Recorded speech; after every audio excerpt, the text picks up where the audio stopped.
안녕하세요. 전 40대 여자입니다. 전 최근 상상도 하지 못했던 기막힌 일을 겪게 돼 답답한 마음에 이렇게 사연까지 보내게 됐어요.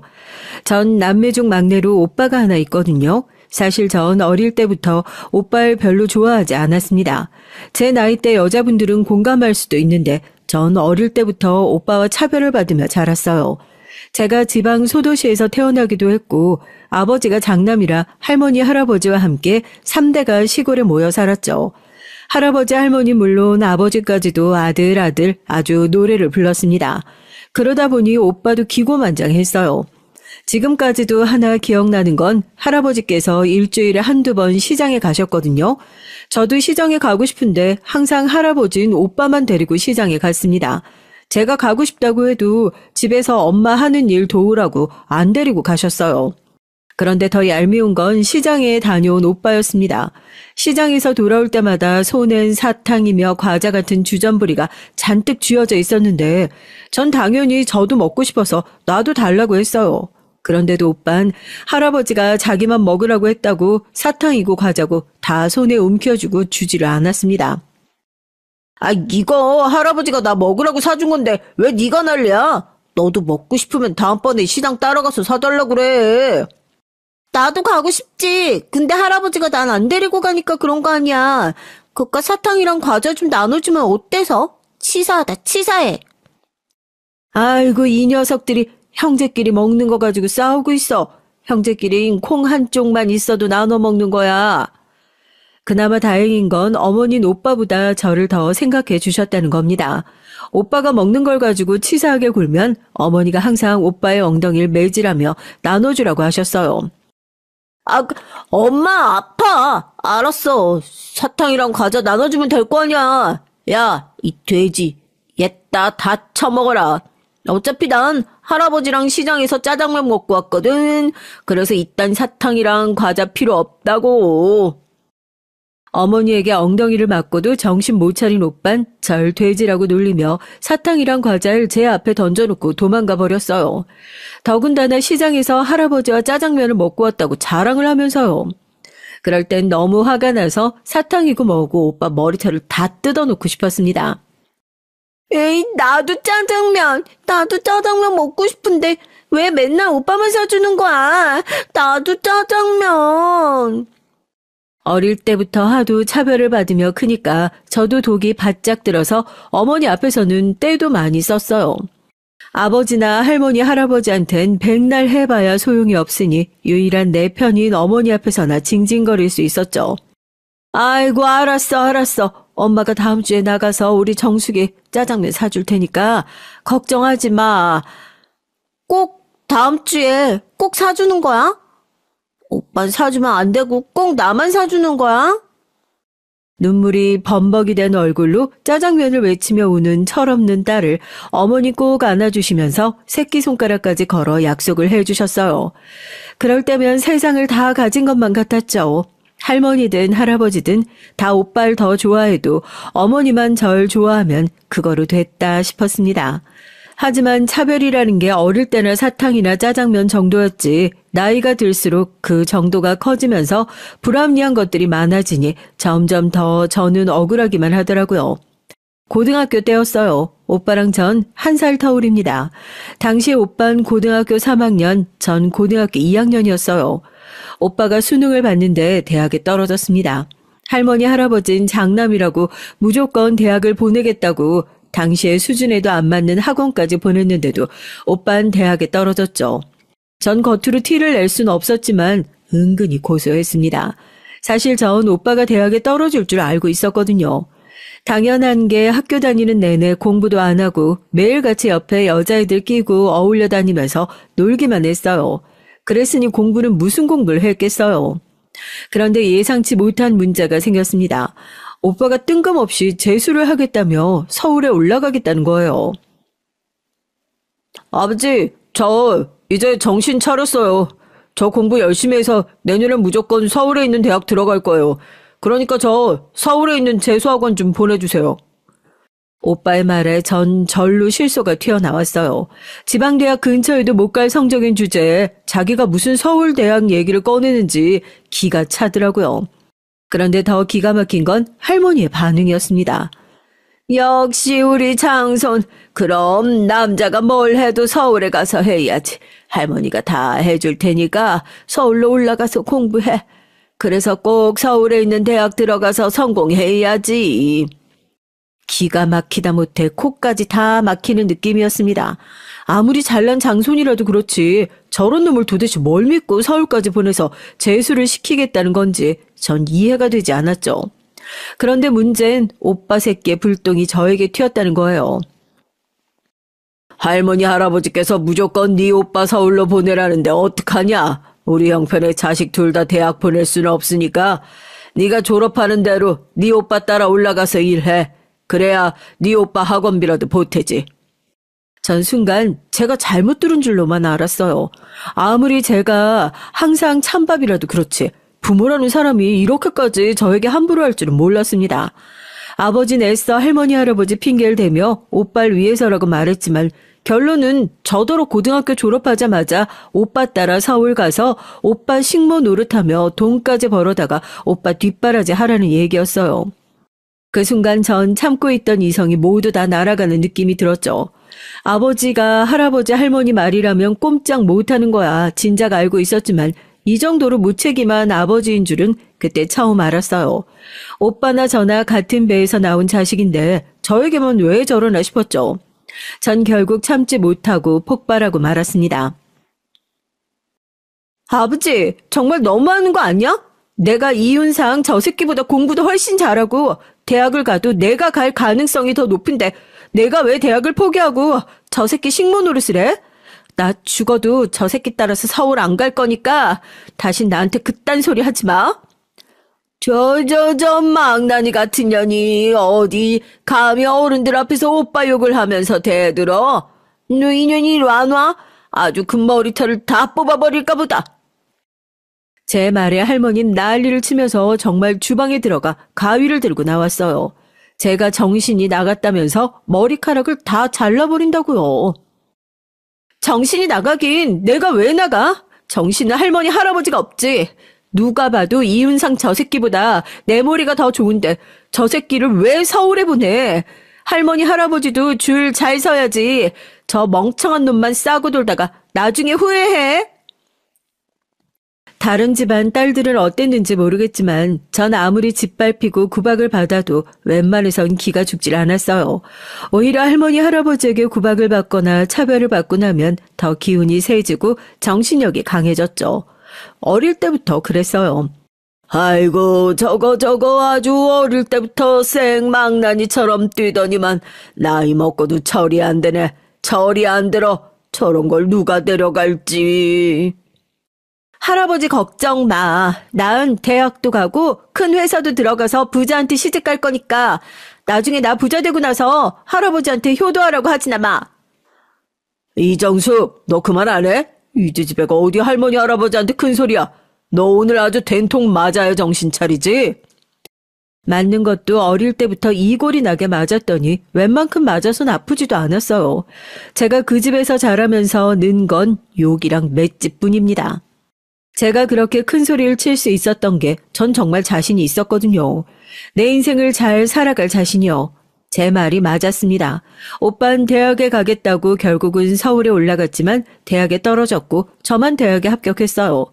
오빠가 재수하겠다고 서울로 올라간 뒤로 부모님은 오빠 서울살이 뒷바라지를 하느라 일까지 늘려서 돈을 벌으느라 정신이 없으셨죠.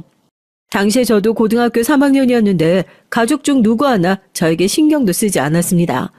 할머니 할아버지는 틈만 나면 오빠를 보겠다고 한약까지 지어 서울에 올라가곤 했죠. 저야 뭐 그쯤 되니 셈이 나지도 않았어요. 차라리 아예 저에게 신경을 꺼주는 게 낫더라고요. 괜히 저에게 관심 있는 척 잔소리나 안 하면 고마웠죠. 할머니는 오빠를 보러 서울에만 갔다 오면 괜히 절 구박했어요. 오빠는 서울에서 혼자 고생하는데 전 고생도 모르고 편하게 공부하는 것처럼 말도 안 되는 소리를 했죠.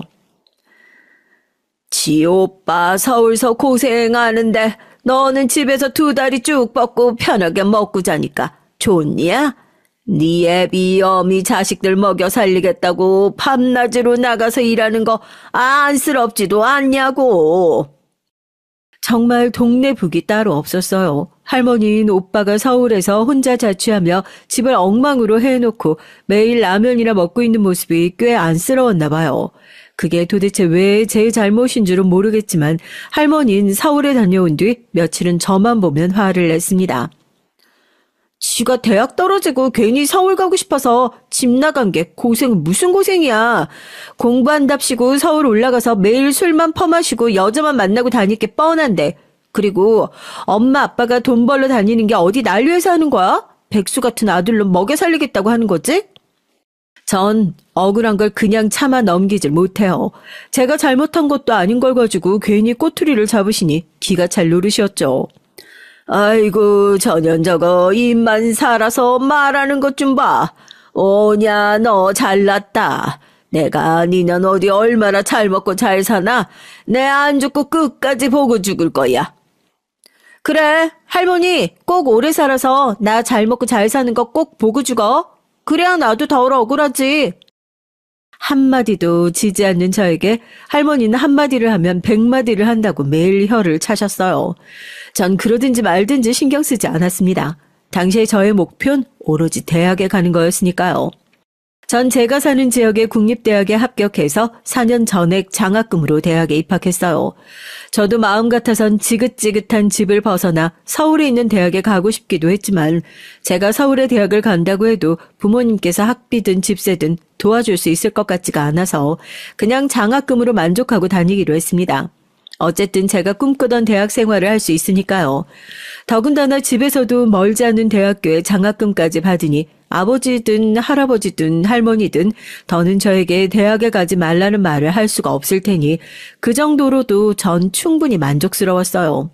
물론 어머니는 조금 아쉬워하셨죠.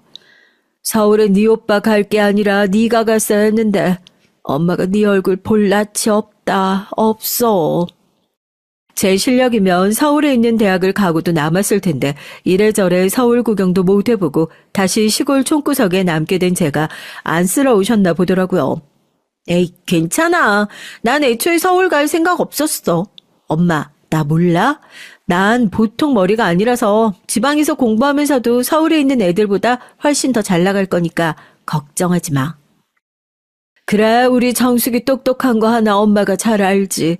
넌 어딜 가든 뭘 하든 다 잘할 거야. 어릴 땐 할머니 할아버지에게 구박당하고 아버지에게 차별당하면서 다들 나에게만 왜 이러나 억울하게 생각한 적도 많아요. 밥을 줘도 맛있는 반찬은 죄다 오빠 앞에 있었고 제 앞엔 먹다 남은 것 같은 반찬만 있었으니까요. 그럴 때면 밥 안 먹는다고 밥상머리에서 벌떡벌떡 일어나곤 했습니다. 물론 그런 제 모습에 할머니 할아버지는 버릇없다고 꿀밤을 때리기도 했지만 어머니는 그런 제 마음을 먼저 헤아리시고 꿀밤을 맞고 울고 있는 제게 와서 몰래 저를 주려고 남겨둔 소시지나 고기 반찬을 수저 한가득 입에 넣어주시곤 했어요. 우리 정숙이 것도 있어. 엄마가 깜빡했네.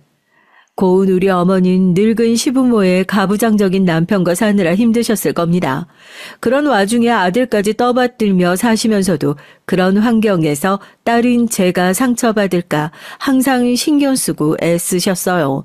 아마 어머니의 그런 사정과 배려 덕분에 제가 기죽지 않고 살았던 것 같아요. 공부도 놓치지 않고 하고요. 지금 생각해도 옛날 어른들은 도대체 아들이 뭐가 특별하다고 아들 그렇게 노래를 부르며 귀하게 키웠나 몰라요. 그래봐야 할 줄 아는 건 사고 치는 것 말곤 할 줄 아는 것도 없는데 말이죠. 제가 대학을 다니느라 정신없던 사이 서울에 있던 오빤 대형 사고를 치고 말았습니다. 제가 대학교 3학년 때였던 것 같아요. 당시에 제가 학교에서 미국 대학에 유학 갈 수 있는 장학생으로 뽑혀 미국에 갈 준비를 하고 있었거든요. 학비랑 기숙사 비용은 지원이 됐는데 미국에 가서 사는 생활비는 아무래도 필요할 것 같아서 1년 정도 아르바이트를 해서 돈을 모아뒀습니다. 돈이 부족하면 미국에 가서도 아르바이트를 할 생각이었죠. 어차피 집에선 도와주실 수가 없을 테니까요. 그런 와중에 오빠가 갑자기 집에 내려왔어요. 몇 년 동안 군대도 안 가고 대학에 가겠다고 삼수까지 하더니만 결국은 공부를 때려치우고 다시 집으로 내려온다고 했죠.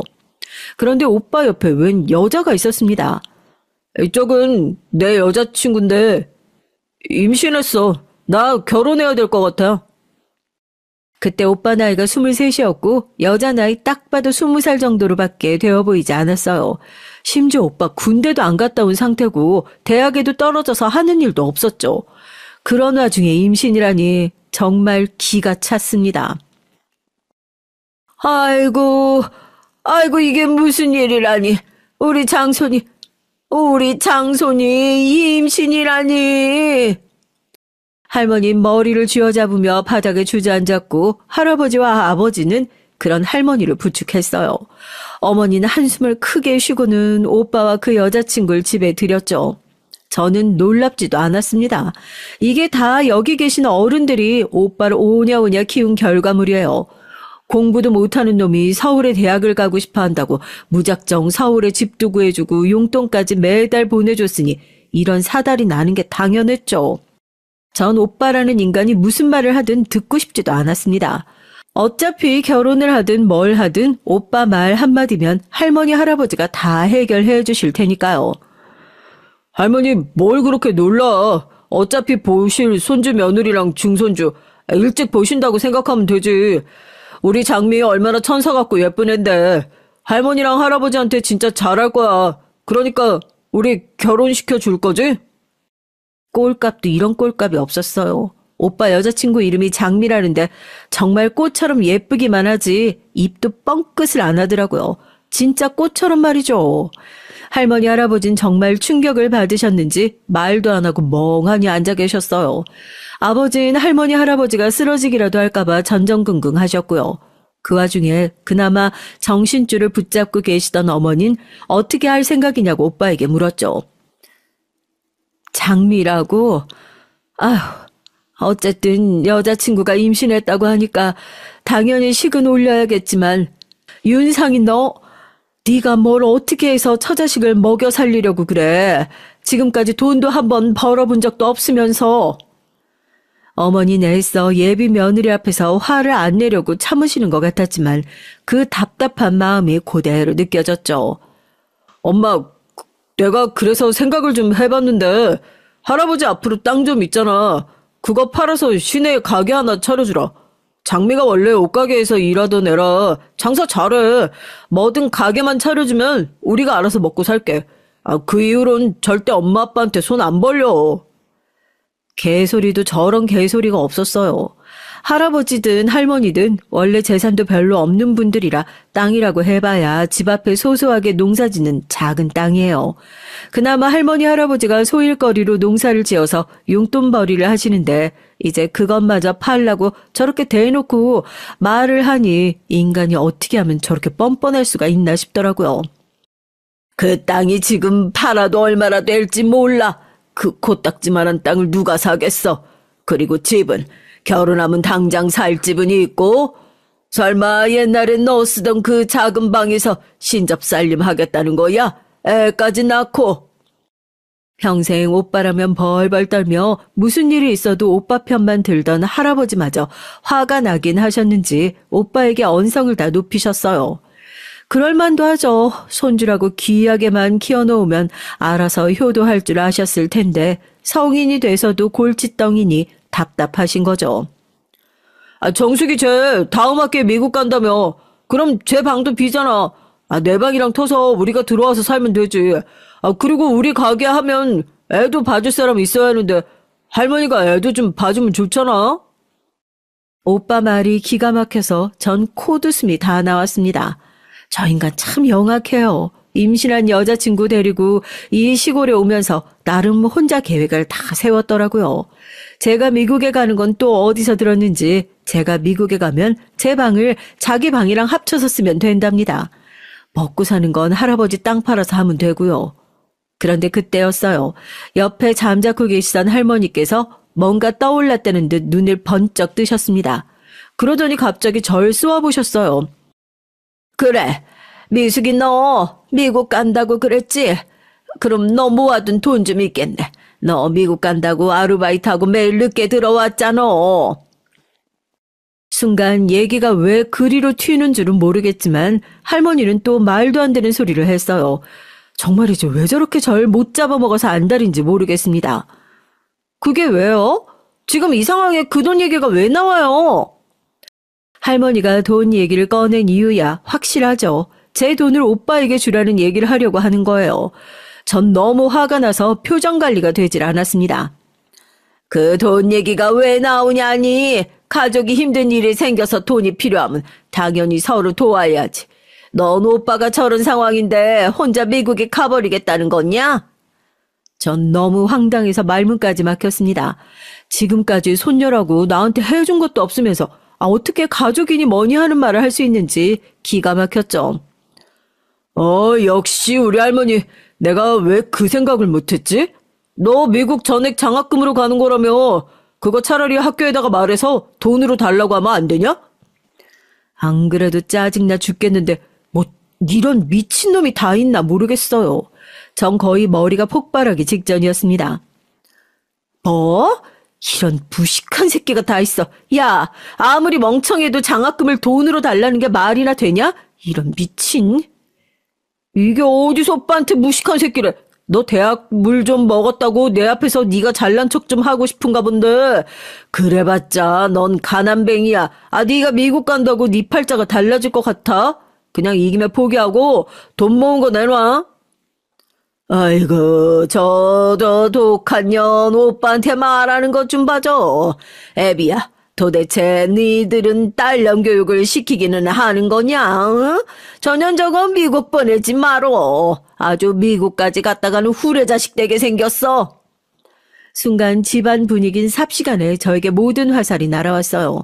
할머니는 아버지를 부추기며 미국에 보내지 말라고 소리쳤죠. 저는 욱해서 자리에서 벌떡 일어났습니다. 생각 같아선 상이라도 다 뒤집어 엎으려고 했어요. 그런데 그때였습니다. 믿기지 않는 일이 벌어졌어요. 어머님, 그만 좀 하세요. 이윤상, 너도 그만해. 우리 정숙이 팔자가 왜, 뭐가 어때서? 우리 정숙이 누구 하나 도와주지 않아도 지금까지 다 자기 실력으로 공부해서 대학 가고 미국에 있는 학교까지 합격한 애야. 누가 봐도 윤상이 너보다 훨씬 더 크게 되래라고. 오빠가 돼서 어디서 그딴 소리를 해? 어머니가 그렇게 화가 나서 소리를 버럭 지르는 모습은 처음 봤어요. 어머니는 저에게 함부로 하지 말라며 소리쳤습니다. 그 말의 순간 전 울컥하고 말았죠. 눈물이 주룩주룩 흘렀어요. 그리고 어머니는 곧바로 아버지에게 다가가 아버지를 쏘아 붙였습니다. 당신 입장 똑바로 해. 나 정숙이 미국 못 가게 하면 당신이랑 안 살 거야. 이혼할 거라고. 정숙이 돈은 무조건 정숙이 돈이야. 우리가 딸이라고 언제 한번 용돈이라도 제대로 준 적 있어? 그런 주제에 앞길까지 막으면 되겠냐고. 안 그래도 멀리 떠나는 애 도와주지 못해서 미안해 죽겠는데 다들 정숙이한테 그만 좀 해. 아이고, 자기 딸 미국 안 보낼까봐 아주 난리를 치네. 네가 시부모 앞에서 이러니 딸년이 뭘 보고 배우겠냐? 어머니도 좀 그만하세요. 어머니 아들 다 늙어서 이혼남 만들기 싫으시면. 어머니가 화가 나면 이렇게 무서운 분인 줄 몰랐어요. 눈이 시뻘개져선 할머니에게 소리를 버럭 질렀습니다. 자꾸 이런 식으로 하면 아빠랑 이혼해버릴 거라고요. 그 순간 제 눈엔 엄마가 얼마나 멋있게 보였는지 몰라요. 정말 뒤에서 후광이 비쳤습니다. 그날 이후 우리 집엔 많은 변화가 있었어요. 오빤 장미 올케와 식을 올렸고 제 방은 사라졌어요. 제가 쓰던 방과 오빠 방을 터서 크게 신혼방을 만들었거든요. 그리고 오빠가 식을 올리고 얼마 지나지 않아 전 미국으로 떠났습니다. 미국 가면 여기 일 신경 쓰지 말고 공부만 해. 그리고 웬만하면 거기서 취직하고 좋은 남자도 만나서 결혼도 하고. 엄만 정숙이 네가 눈 퍼런 남자 데리고 와도 다 찬성이다. 한국 놈들보다 100번 낫겠지. 미국으로 떠나던 날 공항에서 어머니께서 제 손을 꼭 잡고 한 얘기예요. 미국에 가선 제가 하고 싶은 거 다 하면서 행복하게 살라고요. 엄마는 나 이제 안 볼 것처럼 왜 그래? 내가 미국에서 취직하고 결혼도 하면 나더러 아예 한국에 오지 말라는 거야? 엄마야, 우리 정숙이 못 보고 살면 외롭지.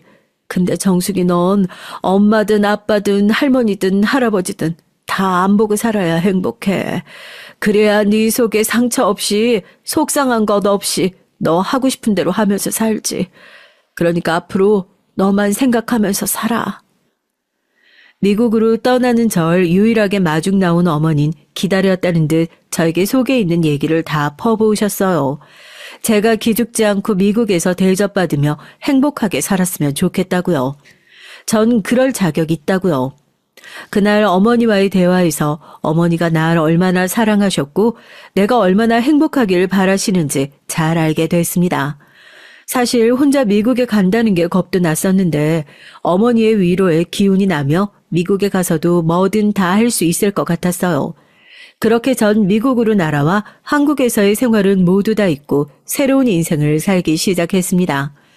미국에서 사는 건 어머니에게 미안한 마음이 들 정도로 너무 행복했어요. 학교에서 만난 친구들이나 교수님도 너무 좋았고 다른 걱정 없이 공부만 할 수 있다는 게 행복했습니다. 아르바이트도 열심히 했고요. 학교 교수님이 절 좋게 봐주셔서 조교로도 발탁이 돼 일이 순조롭게 돌아갔어요. 미국에서의 생활이 너무 만족스럽다 보니 점점 더 제 마음속에 한국은 잊혀져 갔습니다.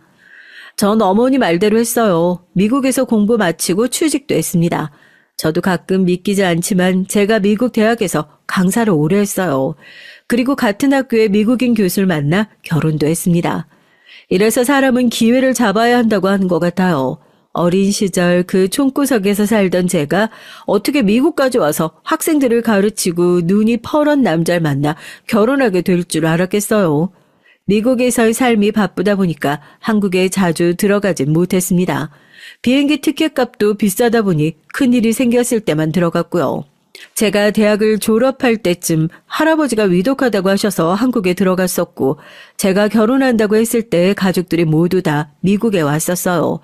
결혼식은 미국에서 하고 한국에서도 했거든요. 미국 결혼식엔 시부모님 댁에서 가족들만 모여서 했어요. 그날을 생각하면 전 아직도 웃음이 나옵니다. 덩치 크고 눈이 퍼런 미국 사람들 사이에 잔뜩 긴장한 가족들이 애써 적응하려고 하는 모습이 재미있었거든요. 미국 결혼식도 즐거웠지만 전 한국에서의 결혼식이 오랫동안 기억에 남아요. 가족들 모두가 제 결혼식을 즐기면서 좋아했지만 그 중에서도 할머니가 제일 좋아하셨죠.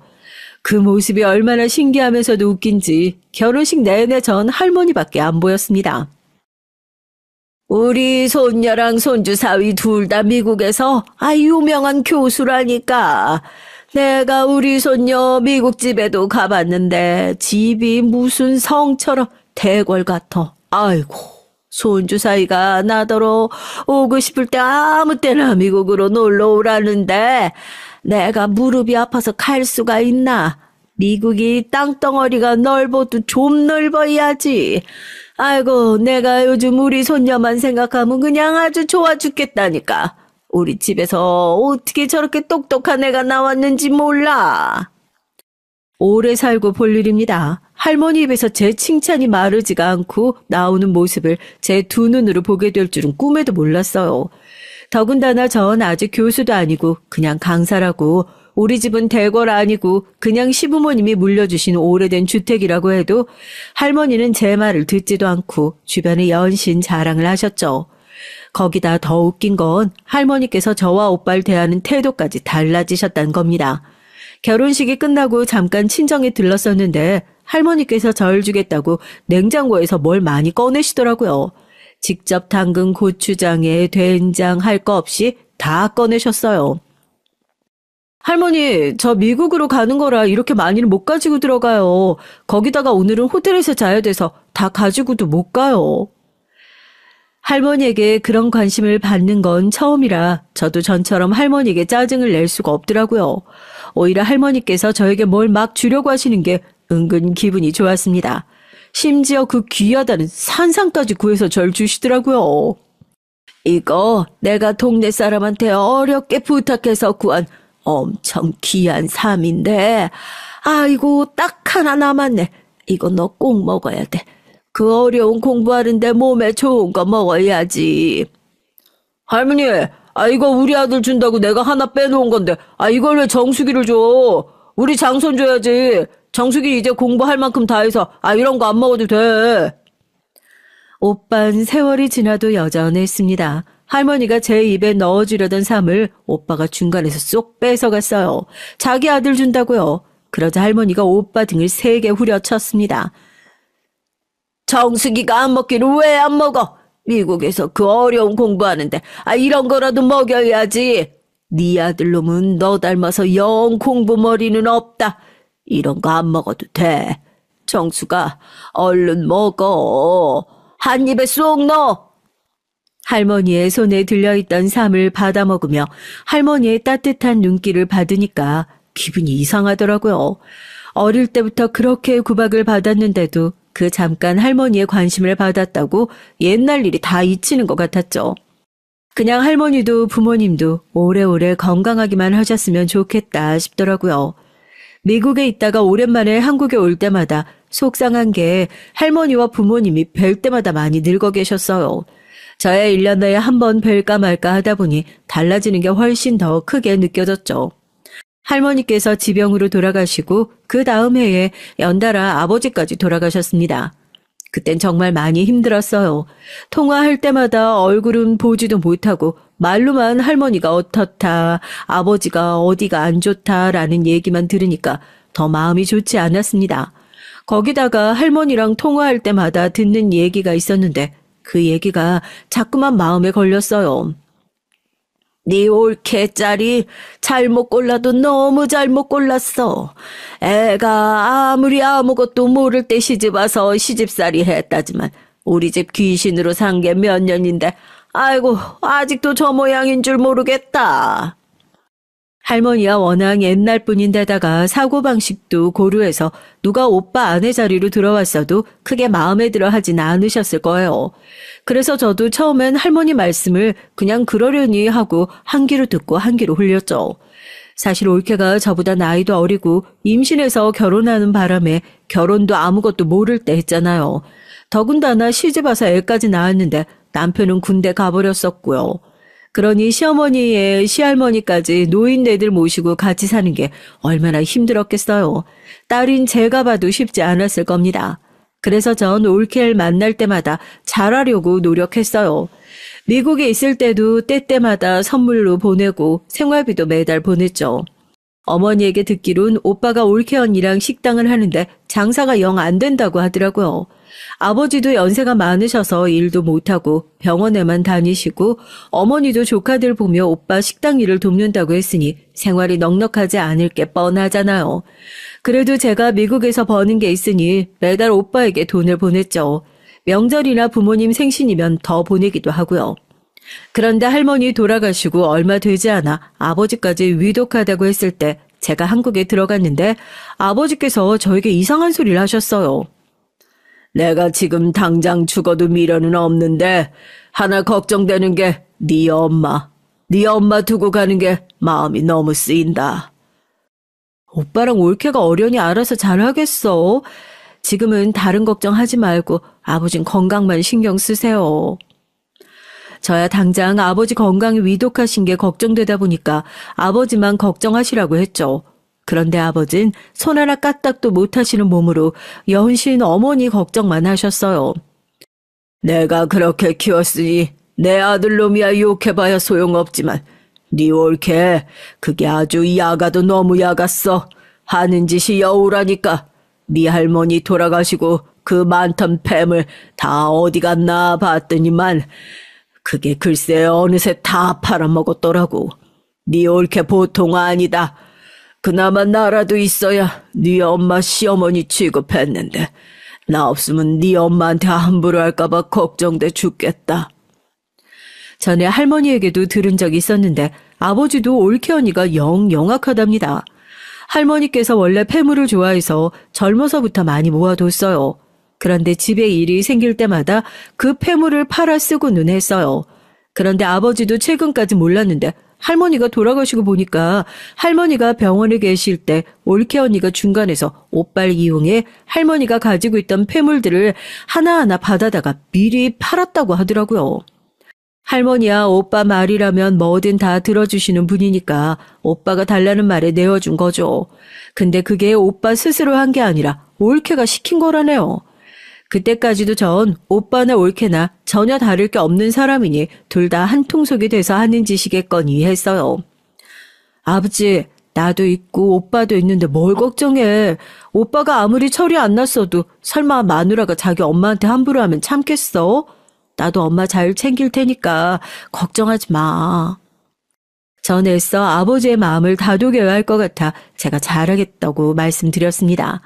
그리고 얼마 뒤 아버지께서 돌아가셨어요. 아버지가 돌아가신 뒤 전 아버지가 하신 얘기가 신경이 쓰여서 어머니에게도 물었죠. 올케가 어머니에게 잘하는지 아들 부부의 손주들까지 봐주며 사는 게 힘들진 않은지 해서요. 엄마, 이제 아버지도 돌아가시고 애들도 웬만큼 컸는데 미국 와서 나랑 살래? 미국에 왔을 때 봤잖아. 우리 집도 넓고 공기도 좋아서 살기 좋아.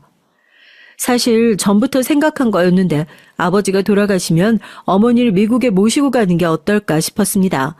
어머니도 이젠 연세가 꽤 드셔서 식당 일하며 조카들을 본다는 게 쉽지 않으실 것 같아서요. 안 그래도 매일 다리랑 허리가 아프다고 하시는데 노년에라도 딸 곁에서 좀 편하게 사시면 어떨까 해서 진심으로 말씀을 드렸죠. 아이고, 말도 안 되는 소리. 내가 이 동네에서만 몇십 년을 살았는데 다 늙고 죽을 때 돼서 남의 나라 가서 어떻게 살아. 엄만 이 집에서 살다가 죽을 거니까 걱정하지 마. 그리고 네 오빠랑 올케 당장 엄마 하루만 없어도 식당에 애들의 정신 하나도 없어. 그럴 줄 알았습니다. 제가 아무리 미국에 가자고 해도 어머니는 안 가실 줄 알았어요. 이러니 저러니 해도 가장 오빠 걱정하는 건 어머니거든요. 저야 일찍이 집을 떠나 저 살겠다고 먼 나라로 떠난 딸이니 제가 무슨 말을 할 자격이 있겠어요. 그냥 언제든 모셔갈 수 있으니 힘드시면 언제든 얘기하시라고밖에 할 수 없었죠. 그러던 어느 날이었습니다. 오랜만에 한국에 들어갈 일이 생겨서 한국에 가게 됐죠. 작년 어머니 생신 때 한국에 다녀오고 나서 거의 1년 만에 가는 거였어요. 올해는 어머니 생신 때도 못 빼서 간 김에 어머니와 여행이라도 좀 다녀올까 싶어 나름 혼자 계획을 여러 가지 짜뒀죠. 어머님 미국에 한번 놀러 오라고 해도 잘 오시질 않으세요. 제가 결혼했을 때 한번 오시곤 비행기 오래 타는 게 무섭다고 오질 않으십니다. 굳이 보고 싶지 않은 오빠랑 올케 언니만 툭 하면 미국에 놀러 오고 싶다고 비행기표 예약해달라고 해요. 그럴 때면 한번 어머니 모시고 오라고 해도 어머니가 안 오겠다고 하신다고 꼭 자기들끼리만 오죠. 사람이 어디 변하나요? 공짜 좋아하고 뻔뻔한 건 부부가 둘이 똑같아요. 그래도 이제 혼자 남은 어머니를 그나마 오빠랑 올케 언니가 모시고 있으니 멀리 떨어져 사는 딸 입장엔 뻔뻔한 오빠라도 고마워서 뭐든 해주려고 해요. 제가 잘하는 만큼 올케 언니도 엄마한테 잘하지 않을까 싶어서요. 사실 얼마 전 어머니와 통화를 하는데 걱정되는 부분이 있었어요. 한국 시간으로 주말 저녁이었는데 어머니께서 집에 혼자 계신 것 같더라고요. 주말인데 집에 아무도 없어? 오빠랑 올케는 가게 나갔나? 애들은? 전엔 항상 조카들 목소리가 들리고 주말이면 다 같이 나가서 외식도 하는 것 같더니 최근엔 부쩍 통화할 때마다 어머니께서 혼자 계신 날이 많은 것 같더라고요. 애들이야 다들 친구들 만나러 나가고 없어. 네 오빠랑 올케는 어디 갔는지 오늘 통 연락도 없네. 오늘도 늦나? 어머닌 지나가는 말로 이제 애들도 다 커서 할머닌 찾지도 않고 친구들이랑 노는 걸 더 좋아한다고 했지만 어머니 목소리엔 기운이 없었어요. 더군다나 얼마 전부터 허리가 많이 안 좋아져서 오빠 식당에 나가도 도움이 되지 않아 바쁠 때 아니면 도와주지도 못한다고 하더라고요. 전 그런 어머니의 목소리가 걱정돼서 무슨 일이 있냐고 어디 건강이 안 좋은 거 아니냐고 물었는데 어머닌 계속 괜찮다고만 하고 말씀을 하지 않았습니다. 통화할 때마다 혼자 계시고 전과 달리 쇠약해진 목소리를 들을 때면 마음이 좋지 않았어요. 더군다나 걱정돼서 영상통화라도 한 번씩 할 때 보면 살이 빠졌는지 수척하고 옷도 허름했고요. 제가 미국에서 옷도 사서 보내드리고 용돈도 넉넉하게 보내드리는데 왜 항상 몇 년씩 된 옷만 입으시는지 모르겠어요. 그럴 때면 속상해서 저도 모르게 자꾸만 어머니에게 짜증을 내게 됐습니다. 아니 내가 저번에 집에서 입으라고 옷 사서 보내드렸잖아. 그건 어쩌고 또 그 오래된 걸 입고 있어? 그거 나 고등학교 때 입었던 거 아니야? 그리고 살은 또 왜 빠졌어? 낮에 혼자 있다고 밥도 안 챙겨 먹는 거 아니야? 아니야, 아니야. 엄마가 이 나이에 옷이 뭐가 필요해. 엄마 다 알아서 잘 먹고 잘 지내니까 걱정하지 말고. 정숙이 넌 아직도 애 소식 없어? 엄마 우리 정숙이 손주 보고 싶은데. 엄마, 내 나이가 몇인데 손주 타령이야. 그리고 난 안 생기는 게 아니라 애 안 낳는 거라니까. 엄마 오빠 애들 그렇게 질레도록 키워주고 또 아직도 손주 생각이 나? 걔들은 네 오빠 애들이고 우리 딸 새끼는 또 다르지. 정숙이 너 닮으면 애가 얼마나 똘망똘망하고 예쁘겠어. 엄마 소원이니까 제발 하나만 좀 낳아.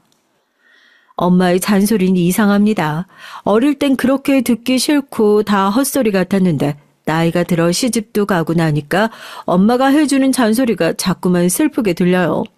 내가 보기엔 엄마가 더 힘들어 보이고 안쓰러운데 엄만 왜 아직도 내 걱정만 하나 싶어서요. 전 남편과 결혼하기 전부터 아이는 낳지 않기로 합의를 했어요. 그래서 결혼하고 10년 동안 아이 없이 둘이서만 살았어요. 시부모님도 전혀 신경 쓰지 않고요. 하지만 어머니는 아직도 포기를 못하고 자꾸만 애를 가지라고 하세요. 제 나이 40대 후반인데 말이죠. 허리도 안 좋으신 분이 오빠네 조카들 셋이나 다 키워주셨어요. 그렇게 고생을 하고도 또 손주 타령을 하는 걸 보면 우리 어머니지만 정말 대단합니다.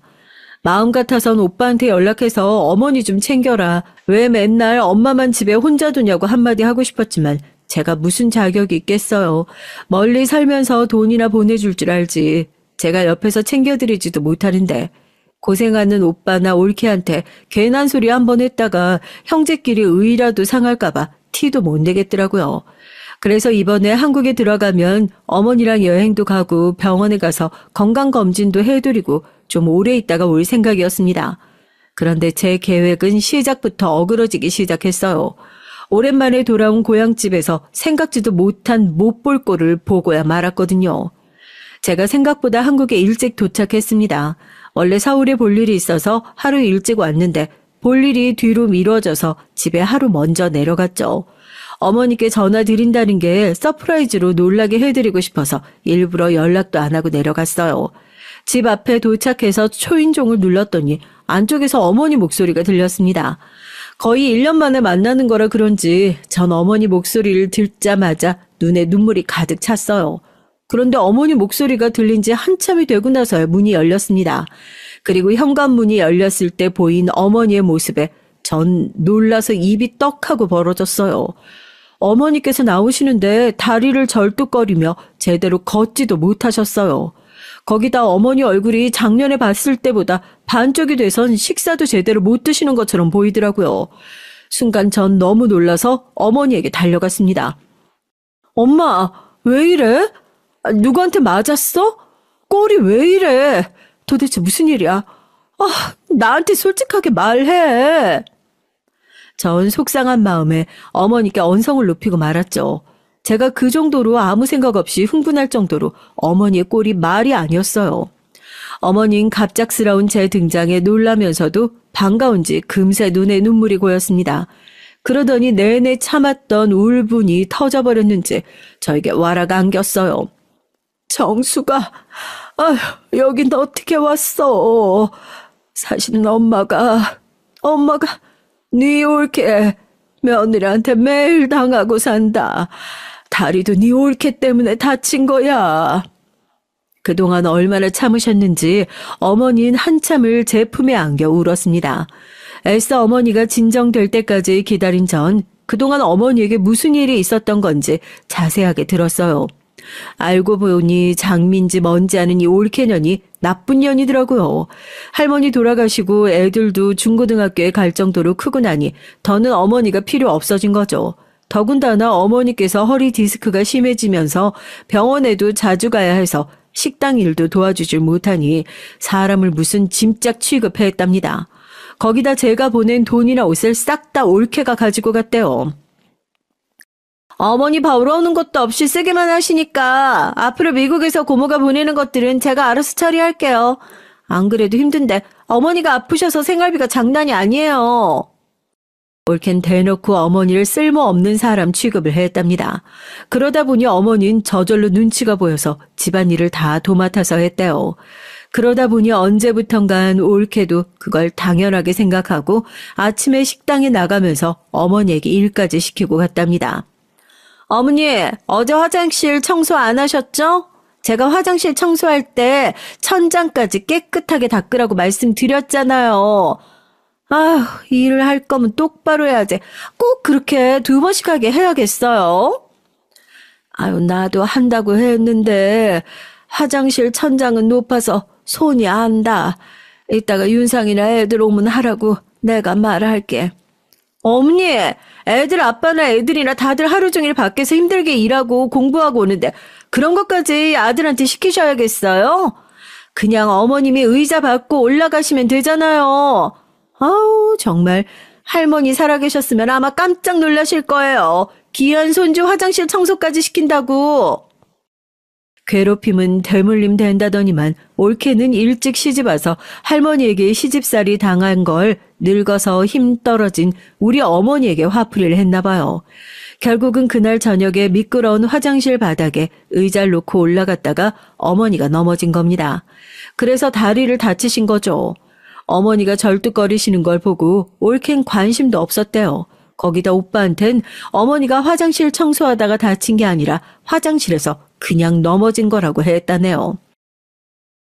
설마 제가 화장실 청소시켜서 넘어졌다고 어머님 아들한테 얘기하실 건 아니죠? 그랬다가 애들 아빠 화나면 저랑 또 싸워야 돼요. 제가 이 나이에 홀어머니 모시고 사는 것도 서러운데 시어머니 때문에 남편이랑 싸우기까지 하면 어머님도 좋은 거 없잖아요. 그러니까 그냥 대충 화장실에서 넘어졌다고 하세요. 나쁜 년도 이런 나쁜 년이 없었습니다. 더 들을 것도 없었어요. 사실 오빠도 똑같아요. 하루 이틀도 아니고 몇 년 동안 자기 마누라가 어머니에게 저러는 걸 몰랐을 리 없어요. 전 세상에 뭐 이런 거지 같은 년이 있나 싶어 당장 어머니께 짐을 싸자고 했습니다. 그리고 저녁이 되고 오빠랑 올케년이 들어오자마자 전 선전포고를 했죠. 어머니를 모시고 가겠다고요. 제 말에 오빤 기가 막힌다며 황당해했습니다. 네가 엄마에 대해 몰라서 그러는데 엄마 이제 허리에 무릎까지 고장나서 미국까지 가지도 못해. 데리고 가봐야 집에 있는 거 말고 할 수 있는 것도 없다고. 집에서 식당까지 걸어가는 것도 힘들어서 식당 일도 못 도와주는데 무슨 미국이야? 오빤 엄마 일 다 망가진 송장 취급을 했어요. 어머니는 할 수 있는 게 이젠 없다네요. 엄마 미국 안 가. 나랑 서울로 갈 거야. 결혼하고 내내 미국에서만 살았던 제가 서울에 온다고 하니 다들 그게 말이 되냐고 했습니다. 내가 몇 개월 전부터 엄마 걱정했더니 다니엘이 한국에 같이 들어와서 살자고 했어. 그래서 곧 나 서울로 이사와. 그이 서울에 있는 대학 교수로 오기로 했고 난 서울에서 큰 학원 맡기로 했고. 제 말에 오빠와 올켄 눈이 휘둥그레졌어요. 갑자기 그게 무슨 말이냐고요. 사실 전 몇 개월 전부터 한국에 들어올 준비를 하고 있었어요. 제 계획은 다 준비해놓고 오빠랑 어머니를 놀라게 해드릴 생각이었습니다. 오빠도 하도 장사가 안 돼서 힘들다고 하길래 저와 다 같이 서울에 올라가 제 학원 일을 도와달라고 할 생각이었죠. 그런데 이 꼴을 보고 나니 제가 잘못 생각해도 한참을 잘못 생각했더군요. 우리 시부모님 부자인 거 알지? 나 서울에서 학원 차리라고 서울에 건물 사주셨어. 지금 시세로 50억도 넘는다나? 그 건물에 학원 차릴 거야. 안 그래도 오빠랑 올케 다 같이 서울 올라가서 같이 잘해보자고 하려고 했는데 도저히 안 되겠다.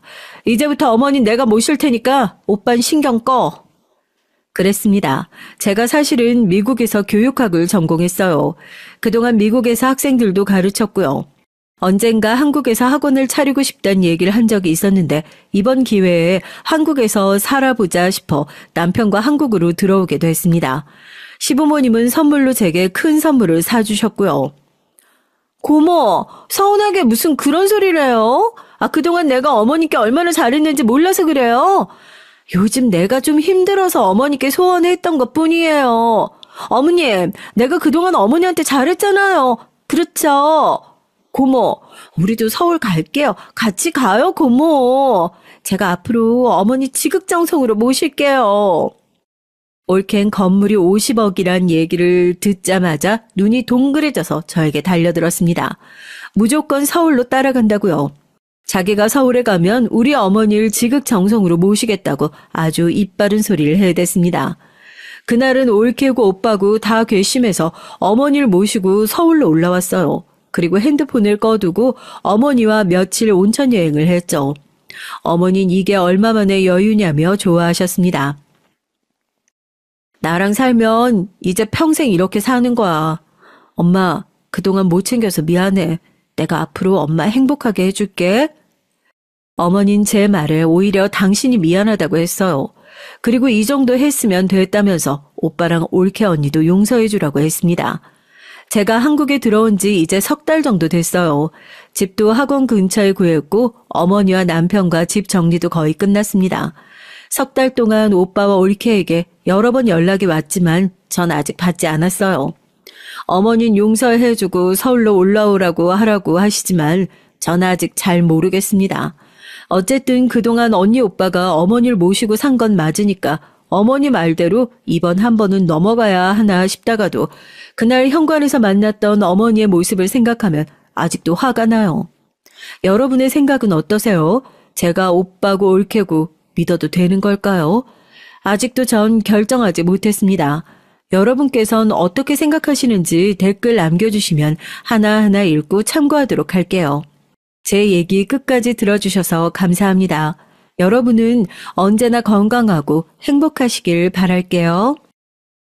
안녕하세요. 저는 30대 여자입니다. 전 결혼한 지 이제 5년 정도 됐고 아직 아이는 없어요. 나이도 나이고 결혼한 지도 꽤 됐으니 주변 사람들에게 지겹도록 듣는 질문 중 하나가 왜 아이가 없냐는 질문이에요. 들을 때마다 아직 생각 없다고 원래 결혼하기 전부터 남편이랑 아이는 차차 생각해보기로 했다고 해도 다들 하는 말이 똑같았어요. 아이는 무조건 하나 있어야 하는 거라고요. 좋게 좋게 웃으며 얘기를 해도 다들 제가 터무니없는 소리를 한다고 생각했어요.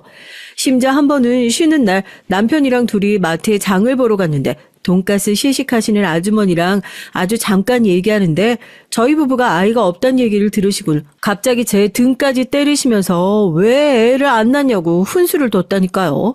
기분이 상한 남편이 아주머니에게 왜 알지도 못하면서 그런 말을 함부로 하느냐고 한마디 하고 나선 아주머니도 당황하셨는지 대충 웃으며 상황을 넘어가려 했지만 남편은 끝까지 사과를 받아내겠다고 했어요.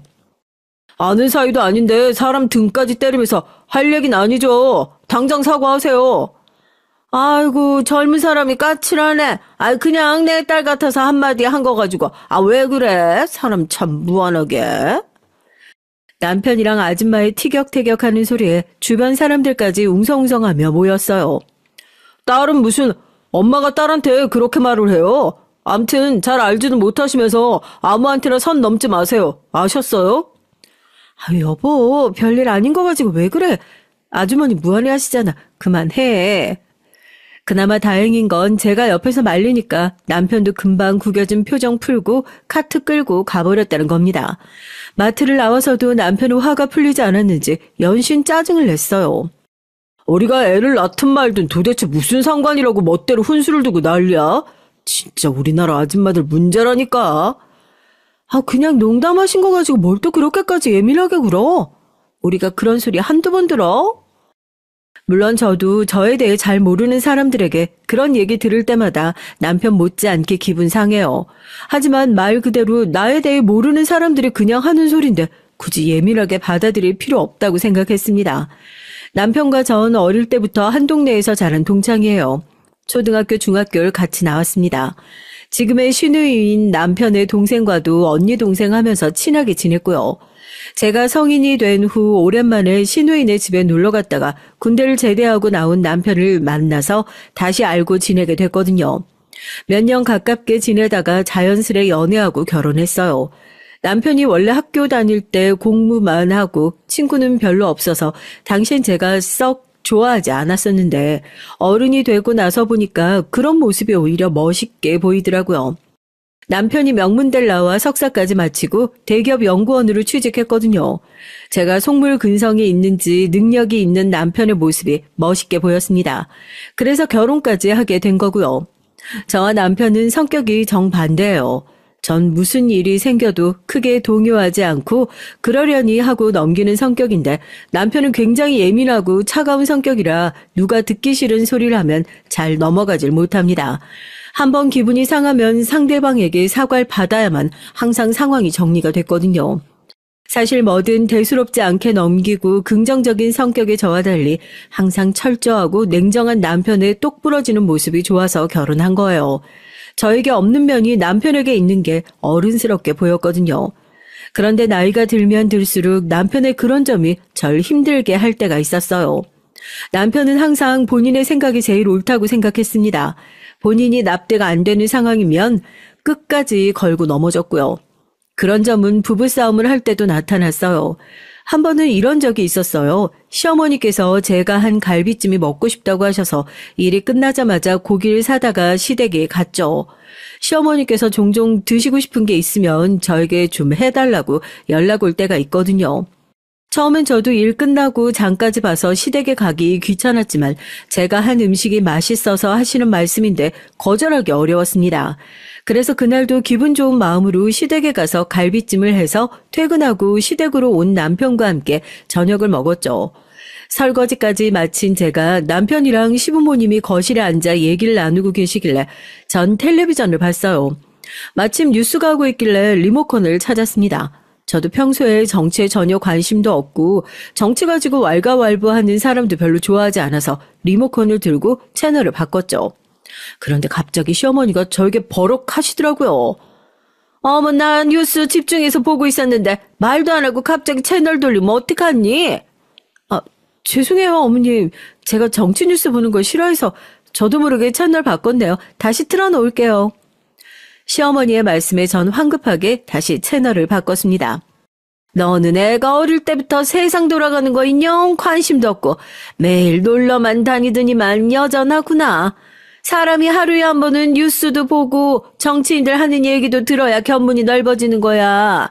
아무리 무식해도 명색이 대기업 연구원 남편이랑 사는데 부부끼리 대화가 좀 통하려면 노력을 해야지. 시어머니의 날카로운 말에 전 순간 말문이 턱하고 막히고 말았어요. 한두 번 듣는 소리도 아니었지만 매번 들을 때마다 가슴이 따끔거렸죠. 채널 좀 바꾼 거 가지고 뭘 그렇게 얘기를 해요? 은혜, 원래 텔레비전은 드라마만 봐요. 복잡하고 어려운 건 딱 질색이라고. 난 여자들 드라마 보면서 이러쿵저러쿵 떠드는 것만큼 천박해 보이는 게 없더라. 이래서 결혼은 수준 맞는 사람끼리 해야 하는 거라니까. 남편은 나름 제 편을 들겠다고 했지만 저에게 전혀 도움되지 않았어요. 오히려 더 마음만 다칠 뿐이었죠. 또, 어머니 그만 좀 하세요. 부부 사이 수준이라고 할 게 뭐가 있다고 며느리한테 그런 소리를 해요? 제 표정이 시무룩해지자 남편이 애써 시어머니에게 화를 냈지만 이미 다친 제 마음은 전혀 괜찮아지지 않았어요.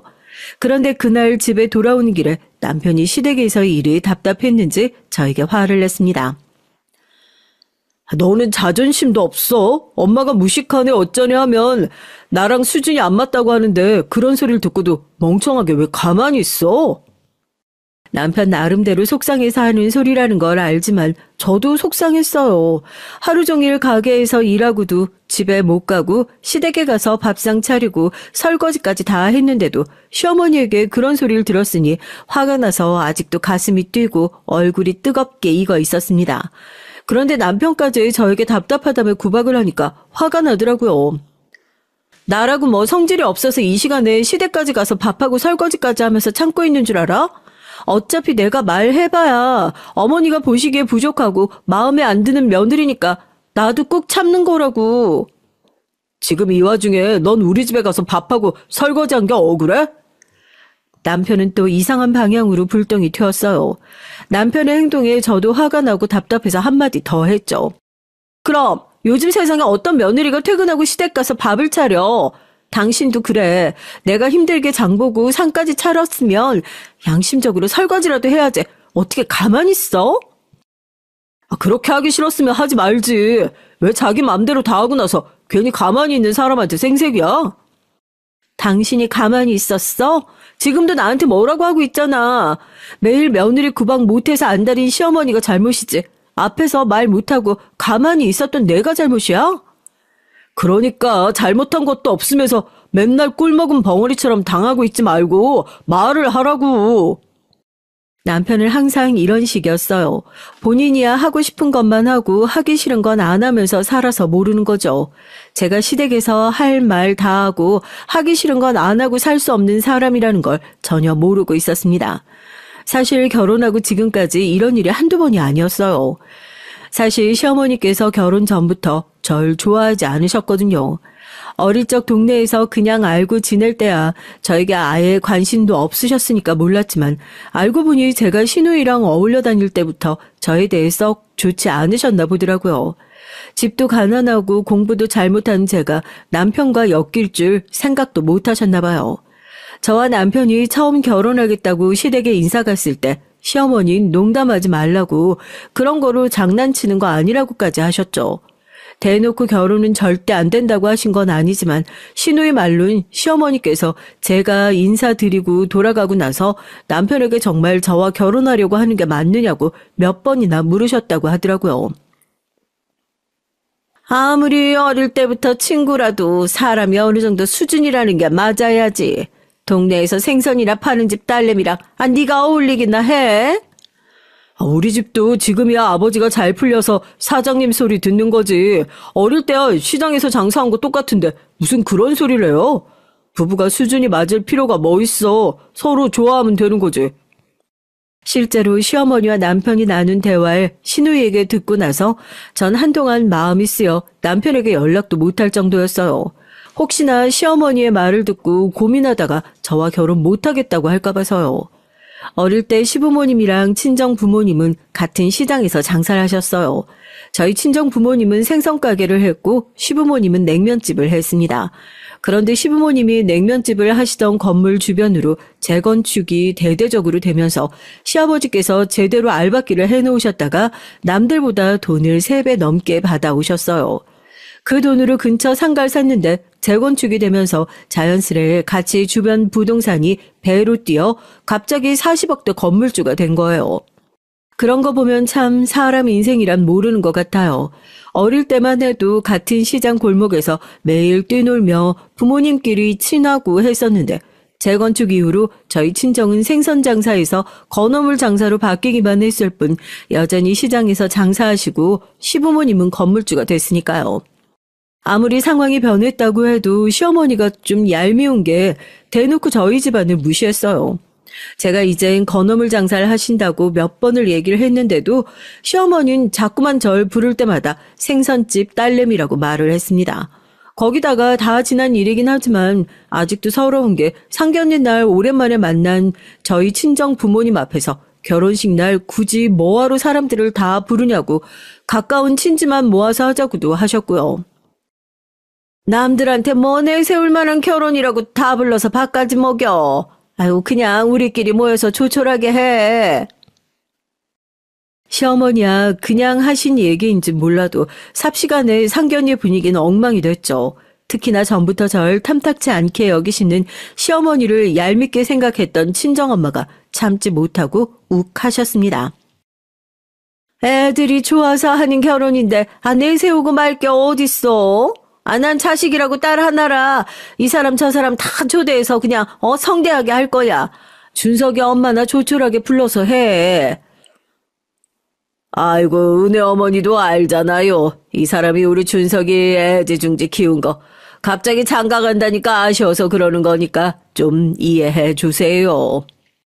그래 우리가 뭐 남인가. 어릴 때부터 한 동네 살면서 식구처럼 지내다가 이제 진짜 한 식구 되게 된 건데 서로 이해할 건 이해해야지. 싸늘한 상견례 분위기에 시아버지와 친정아버지가 나서서 분위기를 풀어보려고 했지만 이미 감정이 상할 대로 상한 친정엄만 마음을 풀려고 하지 않았어요. 세상에 자기 자식 안견 사람이 어딨어. 난 아무리 봐도 우리 은혜가 훨씬 더 아깝구만. 아이고, 제대로 된 직장도 못 구해서 부모 따라 냄새나는 생선 파는 게 뭐가 잘 큰 거라고 아깝긴 아깝대. 우리 아들 같은 신랑 잡았으면 땡 잡은 거지. 친정 엄마도 엄마였지만 시어머니도 시어머니였어요. 한마디도 그냥 넘어가질 않고 서로 끝까지 꼬투리를 잡았습니다. 우리 가게 건어물 장사로 바꾼 지가 언젠데 아직도 냄새나는 생선이래? 결국은 폭발한 엄마가 자리에서 벌떡 일어나면서까지 소리를 질렀습니다. 그러자 시어머니도 마찬가지로 자리에서 벌떡 일어나 삿대질을 했어요. 건어물이 생선이랑 다를 게 뭐래? 아이고, 냄새나고 구질구질한 건 똑같지. 여보, 사돈 되실 분들한테 뭐 하는 짓이야? 그만해. 그래, 너 나랑 한번 해보자는 거지? 애들 결혼이고 뭐고 오늘 너 죽고 나 죽자. 너 이리 나와. 아무리 그래도 상견례 짤인데 이러다가 정말 큰일이 날 것 같아 저와 아버진 어머니를 따라 일어나 양쪽에서 어머니를 잡아 끌었어요. 그런 와중에 이런 사달을 만든 시어머니는 오히려 더 씩씩거렸습니다. 그때였어요. 난리가 나도 가만히 있던 남편이 자리에서 의자를 뒤로 밀고 일어났습니다. 그러더니 하는 말이 기가 막혔어요. 제 상견례 자리가 이렇게 될 거라고는 상상도 못했는데 두 분 다 정말 너무하시네요. 자식들 앞에서 이런 꼴까지 보이셔야겠어요. 앞으로 결혼식이든 뭐든 저희 둘이 알아서 할 테니까 양가 부모님께선 저희 결혼에 일절 신경 쓰지 마세요. 남편은 미간을 잔뜩 구긴 채 그대로 식당을 나가버렸어요. 전 놀라서 그 뒤를 따라 나갔죠. 그리고 남편의 차에 따라 탔습니다. 그러곤 하는 말이 놀라웠어요. 우리 엄마 저러는 게 어디 한두 번이야? 그냥 그러려니 넘기실 수도 있지. 장모님도 꼭 저렇게 똑같이 구셔야겠어. 아휴, 저 식당 회사 선배 형네 가게라 어렵게 예약해 준 건데 이제 회사에서도 우리 집 막장 집구석이라고 소문 다 나게 생겼다. 아우, 진짜 쪽팔려. 남편 성격상 나서서 우리 집 편을 들어줄 거라고는 생각 안 했지만 그 와중에도 남편은 자기 걱정만 하고 있더라고요. 상견례한 식당이 회사 선배 형네 가게인데 오늘 일이 금방 회사에 소문이 날 거라면서 남편은 아직 일어나지도 않은 일을 걱정했어요. 지금 그런 걱정할 때야? 결혼 앞두고 양가 어머님이 저렇게 싸우셨는데? 두 분이 싸우든지 말든지 우리랑 무슨 상관이야? 그렇다고 결혼 안 할 것도 아닌데. 남편이 저와 많이 다른 사람이라는 거야 진작 알고 있었지만 이 정도로 생각하는 게 다를 줄 몰랐어요. 제 마음을 몰라준다고 해서 남편이 원망스럽진 않았습니다. 남편은 원래 어릴 때부터 본인의 부모님을 별로 좋아하지 않았어요. 돈 조금 더 벌겠다고 알바끼까지 해서 주변에 다 재건축이 들어갔는데도 장사도 안 하면서 끝까지 남아 버틴 것도 쪽팔렸고 그 돈으로 건물 좀 샀다고 무슨 부자처럼 구는 것도 싫다고 했죠. 그렇다 보니 남편은 뭐든지 결정을 할 때 본인이 알아서 결정하고 행동했어요. 부모님께 도움도 일절 받지 않고요. 남편이 그런 사람이다 보니까 아마 남편도 절 이해하지 못할 거예요. 저야 어릴 때부터 특별히 좋아하는 것도 잘하는 것도 없이 살다가 점수 맞춰 대충 대학 나와 지금은 부모님 가게에서 일하고 있으니까요. 평생 쉬지 않고 열심히 살아온 남편이 보기엔 이런 제가 답답하고 이해도 안 될 텐데 그래도 연애하는 동안 싫은 내색 안 하고 잔소리 한 번 안 하는 거 보면 남편이 절 많이 좋아하고 있다고 느꼈어요. 그래서 결혼도 결정한 거고요. 식당 룸 안에서 일하는 일이라 직원들도 못 들었을 거야. 걔나 걱정하지 마. 남편에게 서운한 점이 없는 건 아니지만 남편도 저의 부족한 점을 항상 이해해 주니 전 애써 예민하고 날카로운 남편의 성격을 받아주고 보듬어 주려고 노력했어요. 그렇게 저와 남편은 상견례 날 양가 부모님의 불미스러운 일을 제대로 마무리하지 않은 채 결혼식을 올렸습니다. 결혼식을 준비하는 내내 친정엄마의 잔소리와 원망 섞인 소리를 듣느라 저도 죄송스러운 마음이 있긴 했지만 남편 말대로 우리 둘이 좋아서 하는 결혼식이니 우리가 알아서 하면 되는 거라고 여겼어요. 그런데 살다 보니 이게 또 항상 제 마음 같진 않더라고요. 저도 남편도 서로를 향한 마음이 영원히 변하지 않을 줄 알았는데 둘 다 사람이다 보니 서서히 변해갔습니다. 결혼하기 전 남편과 상의해서 결정한 내용이 있었어요. 먼저 결혼은 해도 아이는 필수라고 생각하지 않을 것. 두 번째, 각자의 수입이나 지출은 알아서 관리하고 절대 간섭하지 않을 것. 마지막, 아무리 부부라고 해도 평일이든 주말이든 모든 걸 함께 공유하려고 하지 말 것. 대부분 남편이 요구한 상황이긴 했지만 저도 특별히 어려울 것 같진 않아 다 동의했어요. 주변에선 다들 아이 없이 정말 살 수 있냐, 부부끼리 얼마를 벌고 얼마를 쓰는지 모르고 산다는 게 말이 되냐 말들이 많았지만 전 나쁘지 않다고 생각했죠. 결혼 전 제가 남편이 좋았던 이유도 저에게 간섭하지 않고 잔소리하지 않아서 좋았던 거니까요. 그런데 좋은 방향으로 생각했던 이 규칙들이 막상 결혼하고 나니까 자꾸만 제 발목을 잡았습니다. 한 번은 이런 적이 있었어요. 제가 부모님과 함께 일하는 시장에 모임이 하나 있었거든요. 시장에서 장사하는 제 또래 언니, 친구들이 만든 모임인데 한 달에 한 번 정도 부부끼리 여행도 가고 술자리도 갖는 모임입니다. 모임을 하는 언니나 친구들이랑 저도 친한데 제가 결혼을 늦게 한 편이라 전 정작 부모님 모임엔 가본 적이 없었어요. 그래서 결혼하게 되면 저도 그 모임에 갈 수 있을 테니 은근 기대하고 있었죠. 그래서 제가 결혼하고 첫 달 모임에 남편에게 함께 갈 수 있는지 물었습니다. 처음 참석하는 거라 모임 사람들이 일정을 우리 부부에게 맞춰주기로 했다고요. 그런데 제 말에 남편이 불편한 티를 확 냈어요. 당신 결혼 전 약속했던 마지막 규칙 까먹었어? 아무리 부부라도 서로의 일정이나 계획 공유하려고 하지 말라고 했잖아. 그래서 미리 말하는 거잖아. 당신 가능한 날 시간에 맞춰서 가자고. 전 남편의 말과 의도가 무슨 뜻인지 정확하게 이해가 되지 않았습니다. 제가 생각한 마지막 규칙은 서로 피곤하고 쉬고 싶을 때 갑자기 영화를 보러 가자고 조른다거나 미리 말도 없이 친정이나 시댁에 가자고 한다거나 이런 걸 하지 말자는 정도로 생각했어요. 내가 당신 같이 일하는 사람들 모임에 뭐하러 가? 당신이랑 갔다 와. 남편은 아예 모임에 갈 생각이 없다는 말이었어요. 부부 동반 모임인데 나만 어떻게 혼자 가? 결혼 전부터 내가 말했잖아. 나랑 친한 언니랑 친구들이라고. 나도 결혼하면 꼭 가고 싶다고. 전 너무 황당하고 억울해서 목소리까지 커졌습니다.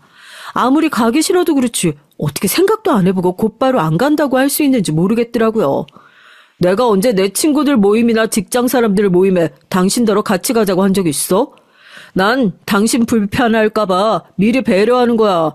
당신도 날 위해서 좀 배려해줬으면 좋겠어. 남편을 보고 있으면 항상 말은 그럴듯해 보이게 하는 것 같지만 결론적으로 보면 항상 본인이 하고 싶은 대로였어요. 제가 원하는 거나 제 생각은 별로 중요하지 않은 것 같았죠.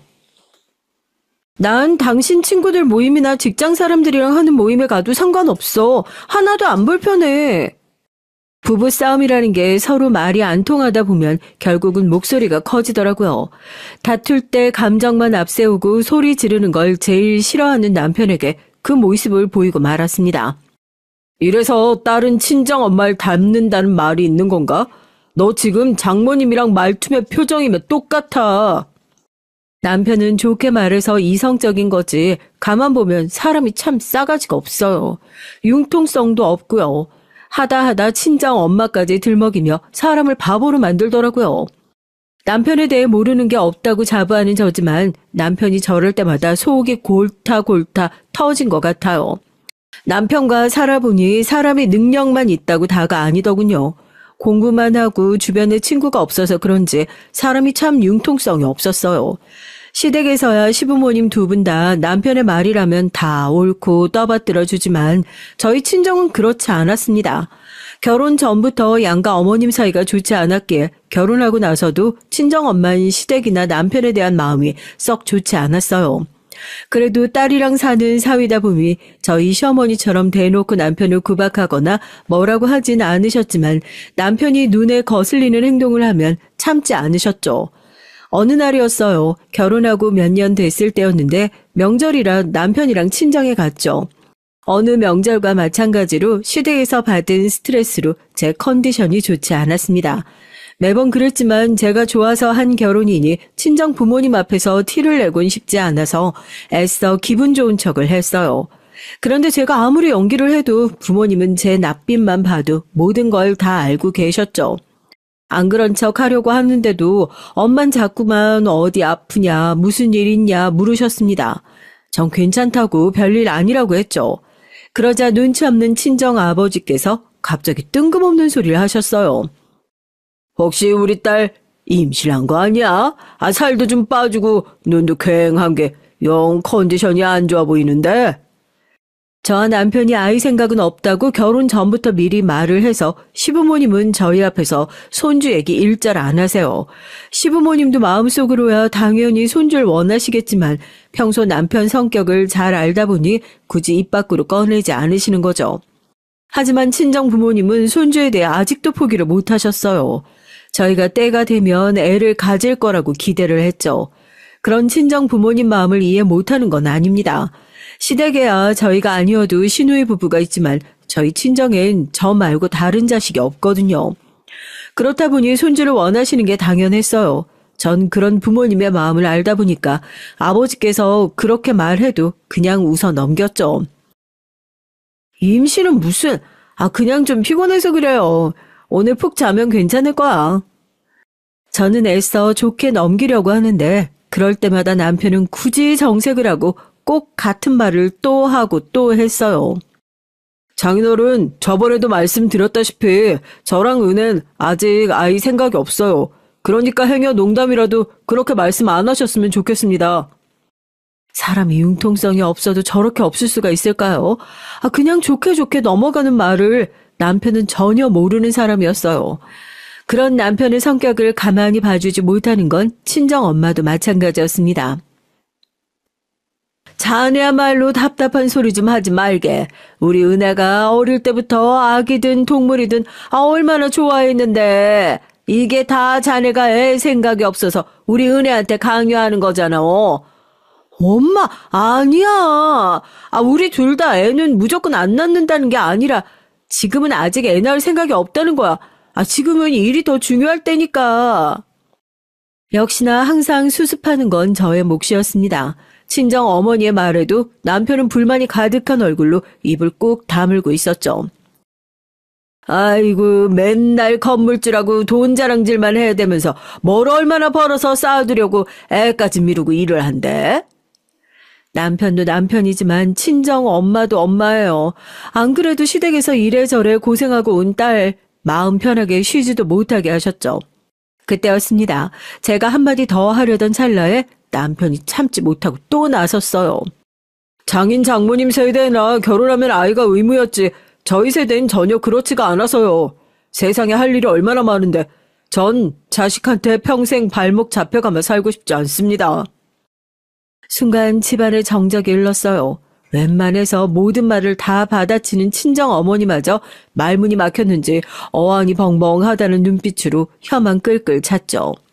명절이라고 오랜만에 친정에 간 거였는데 역시나 또 남편 때문에 분위기가 흐려져서 대충 저녁만 먹고 집에 왔어요. 그날도 집에 돌아와 전 남편이랑 티격태격 했습니다. 남편을 도무지 이해하려고 해봐도 이해가 되지 않아서요. 나도 시댁 가서 별의 별말을 다 들어도 웬만하면 다 참고 오잖아. 내가 백날 얘기한다고 해서 어른들 생각 안 바뀌니까. 근데 당신은 우리 집에 갈 때마다 부모님 하시는 말씀에 꼭 그렇게 토를 달아야 직성이 풀려? 그냥 좀 웃으면서 넘길 수는 없어. 진심으로 궁금해서 남편에게 물었습니다. 남편과 살면 살수록 느끼는 건데 남편은 냉정하고 이성적이라기보단 사회성이 부족해 보여요. 아니면 자기 자신 말고 다른 사람의 생각이나 마음 같은 건 전혀 신경 쓰지 않는 것 같습니다. 시어머니는 제 자존심을 뭉개가며 할 말 못할 말 구분 안 하고 해요. 그래도 전 참습니다. 반면에 저희 친정 부모님이 하시는 정도는 보통 부모라면 다들 하시는 얘기예요. 그런데도 남편은 본인이 하고 싶은 말을 참으면 죽기라도 하는 병에 걸리기라도 한 사람처럼 할 말이 있으면 참질 못했습니다. 시어머니도 시어머니였지만 남편의 그런 모습에 전 슬슬 지쳐갔어요. 그러던 어느 날이었습니다. 시댁이든 친정이든 힘든 일이 있더라도 삶을 또 살아야 하니 애써 지난 일은 잊고 열심히 살았죠. 전 시장에서 일을 하다 보니까 새벽 5시에 일어나서 출근해요. 남편도 워낙 부지런한 사람이라 제가 일어날 때 같이 일어납니다. 대신 남편은 헬스장에 운동하러 가고요.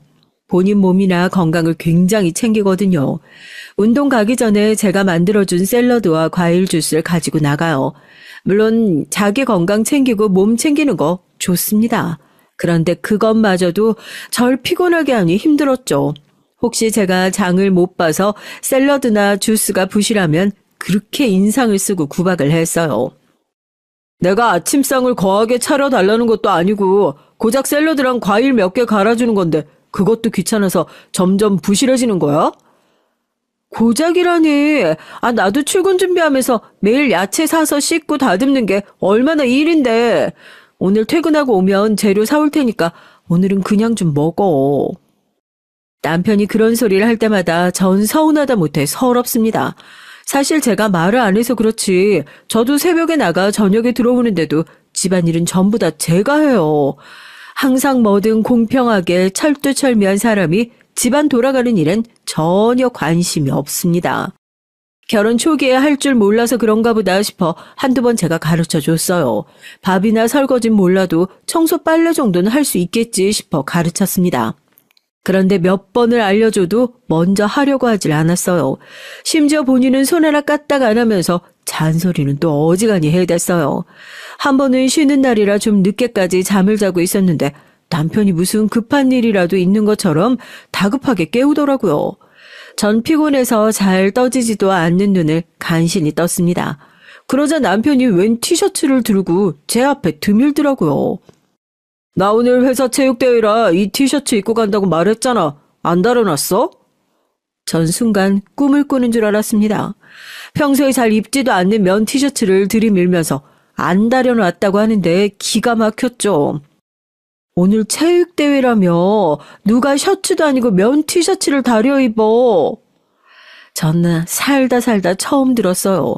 면 티셔츠를 다리미로 다려서 입는다는 소리를요. 암튼 남편은 뭐든지 유난이었습니다. 아무리 체육대회라도 회사 사람들이랑 하는 건데 평소처럼 깔끔하게 입고 가야지. 다 구겨진 티셔츠나 입고 가야겠어? 저도 전날 너무 일이 많아서 피곤해서 그런지 남편의 말 하나하나가 다 거슬렸어요. 전 순간 욱해서 이불을 차고 침대에서 벌떡 일어났죠. 당신이 체육대회에 깔끔하게 입고 가고 싶었으면 진작에 다려놨으면 됐잖아. 그걸 왜 내가 다려? 내가 다림질을 어떻게 해? 결혼 전에 엄마가 항상 내 속옷까지 다려줬었는데. 진심 남편의 태도가 너무 짜증나서 울분이 단전에서부터 끌어올라왔죠. 내가 당신 엄마야? 당신 엄마가 해주던 일을 왜 나한테 얘기해? 그까지 티셔츠가 그렇게 중요하면 지금이라도 엄마한테 가서 다려달라고 하든지. 평소와 달리 더 흥분한 저의 모습에 남편도 더는 할 말이 없었는지 들고 있던 티셔츠를 휙 가지고 나가버렸어요. 저도 참을 만큼 참았습니다. 부부라는 게, 가족이라는 게 뭐든 일방적인 희생만 있으면 안 되는 거 아닌가요? 남편은 결혼 전과 똑같이 사는 것 같은데 제 삶만 달라졌어요. 지금까지 살면서 누구에게 미움 한 번 받은 적 없이 귀하게 살았었는데 남편과 결혼하고 나선 시어머니에게 말도 안 되는 구박을 당하는 것도 모자라서 집에서 매일 식모 노릇만 하는 것 같았죠. 남편은 제가 필요한 부분이나 요구하는 사항은 들어주지도 않으면서 본인이 원하는 것과 본인이 원하는 요구사항은 언제나 제가 다 들어주는 게 당연하다고 여기더라고요. 그런데 얼마 뒤 믿기지 않는 일이 벌어졌습니다. 그날 남편이 몸이 좋지 않아서 출근하지 않고 집에서 재택근무를 하고 있었어요. 평소 잘 아픈 사람이 아닌데 몸이 안 좋다고 하길래 저도 걱정이 돼서 가게에 나갔다가 일찍 집에서 돌아왔죠. 집에 들어왔더니 남편이 씻고 있는지 욕실에서 물소리가 나고 방에 컴퓨터가 켜져 있더라고요. 전 죽이라도 좀 끓여줄까 싶어서 주방으로 가려던 참이었습니다. 그런데 남편의 컴퓨터 화면에 카톡창이 연신 반짝거리더라고요. 전 호기심에 슬쩍 남편 컴퓨터를 확인했죠. 남편이 대화하던 상대는 유대리라는 직원이었어요. 그런데 대화 내용이 일 얘기는 아닌 것 같더라고요. 자세히 보니까 사적인 얘기를 하고 있었습니다. 더군다나 그 사적인 얘기가 바로 제 얘기인 것 같더라고요. 우리가 애가 있어 뭐가 있어. 그까지 청소 빨래 정도는 본인이 할 수도 있는 거지.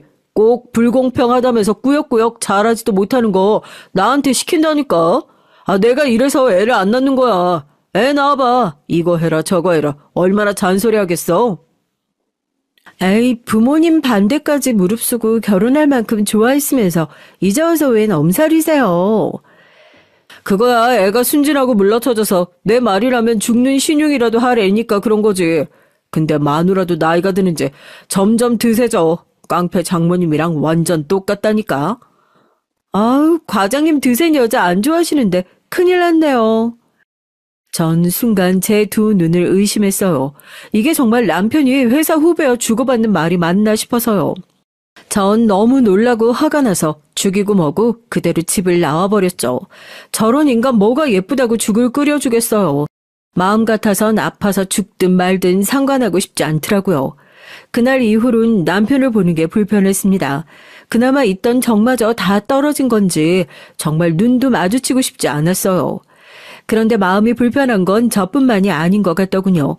남편도 뭔가 정과 달라졌어요. 워낙 합리적인 걸 중요하게 생각하는 사람이라 원래 야근이랑 회식도 잘 안 했거든요. 항상 집에 와서 본인이 좋아하는 야구나 보고 책 보기 바쁜 사람이었어요. 그런데 최근에 자꾸만 회사 일이 많다면서 야근도 많아지고 회사 동료들과 저녁을 먹는 일이 잦아졌습니다.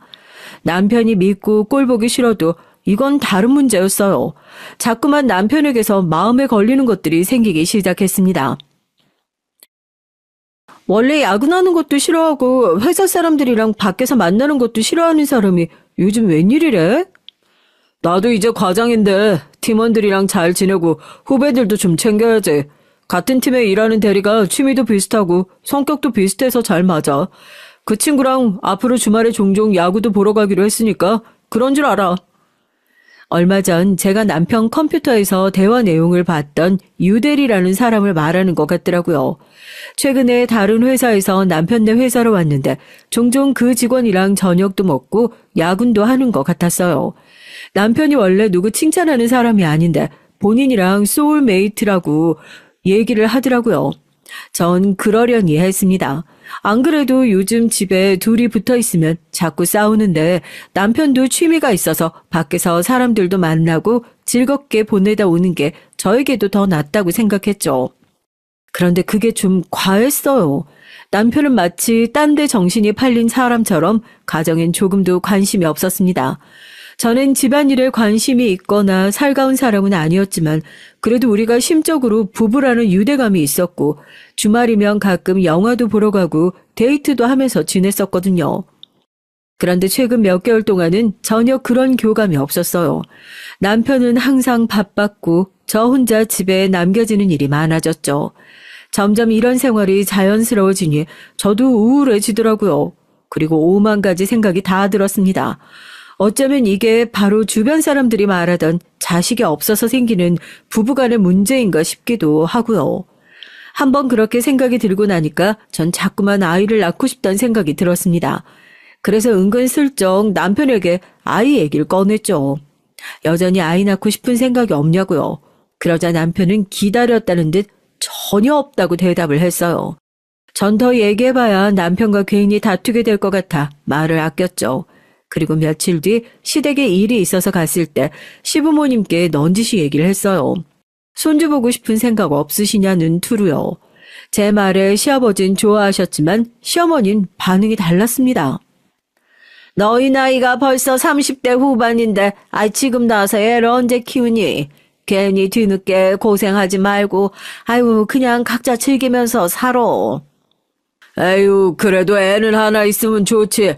왜? 세아가 넌 아이 갖고 싶은데 준석이 자식이 안 낳겠대? 전 이제 좀 생각이 나는데 준석 씨는 아직인 것 같아요. 전 시부모님이라도 좀 제 편이 되어주셨으면 해서 얘기를 했어요.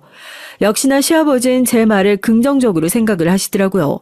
그런데 시어머니는 제 말이 끝나기 무섭게 미간을 구겼습니다.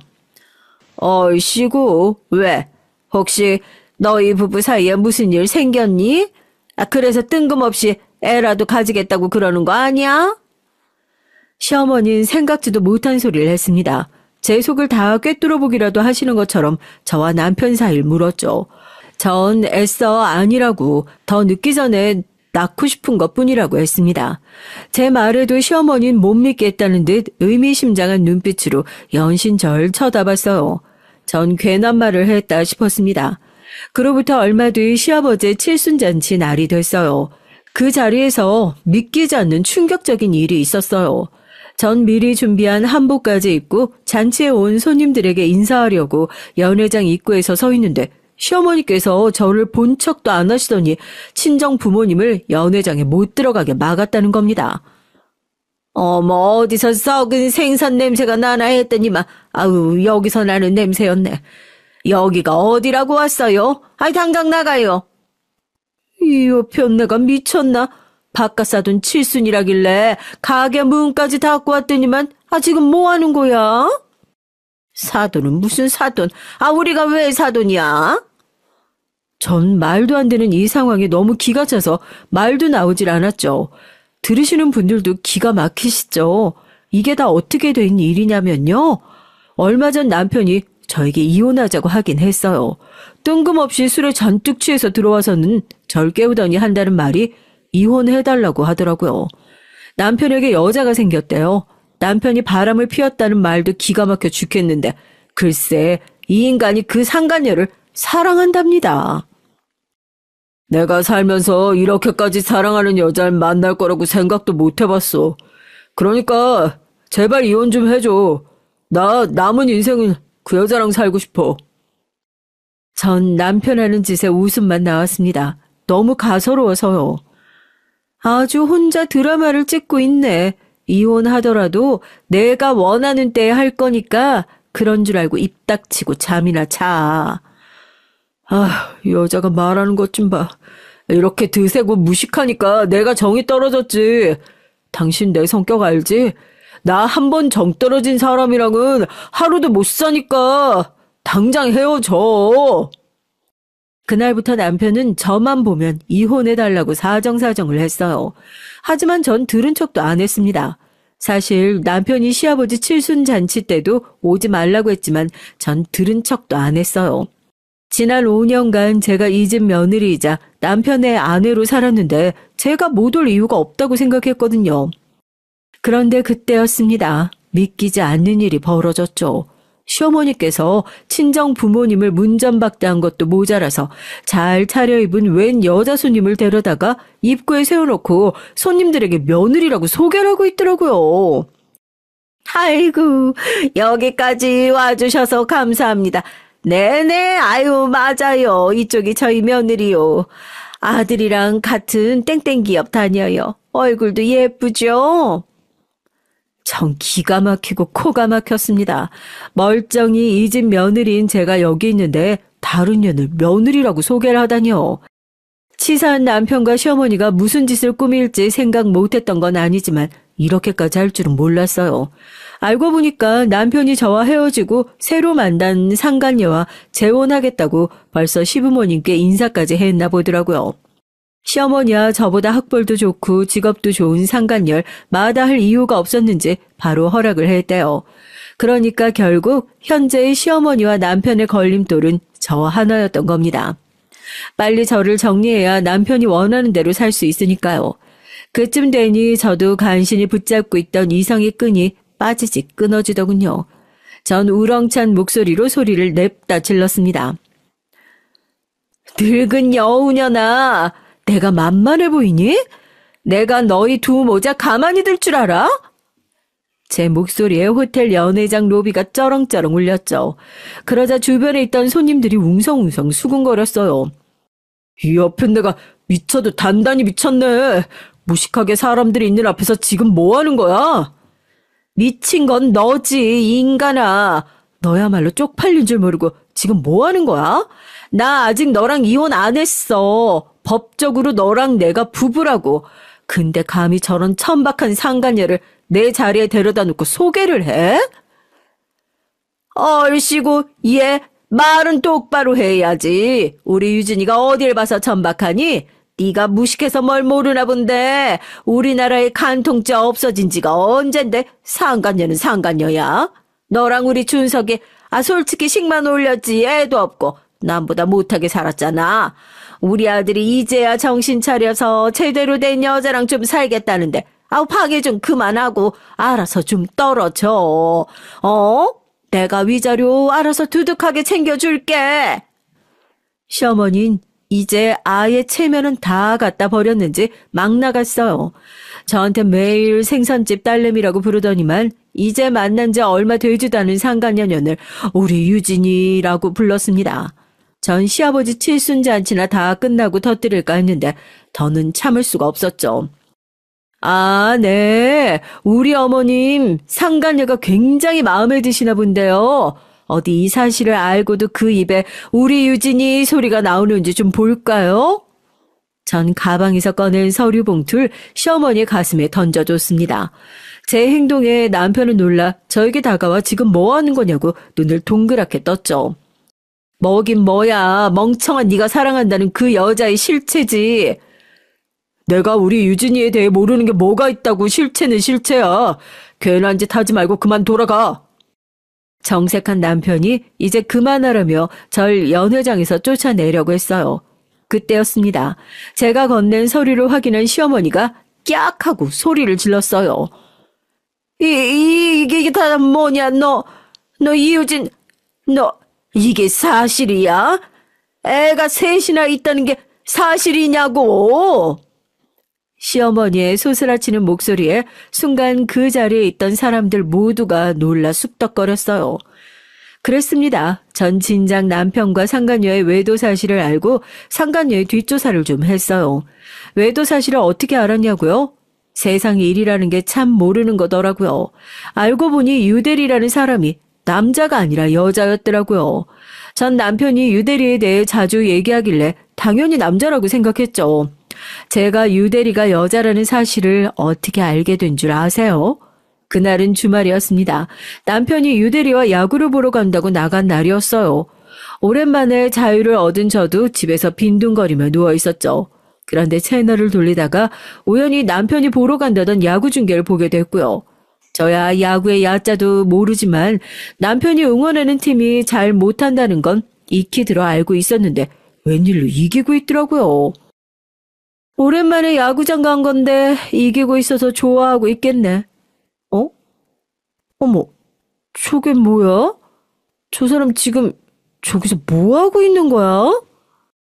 본인이 응원하는 야구팀이 맨날 진다고 징징거리더니만 때마침 남편이 직관하러 간 날 이기고 있으니까 남편이 좋아하고 있겠구나 싶었죠.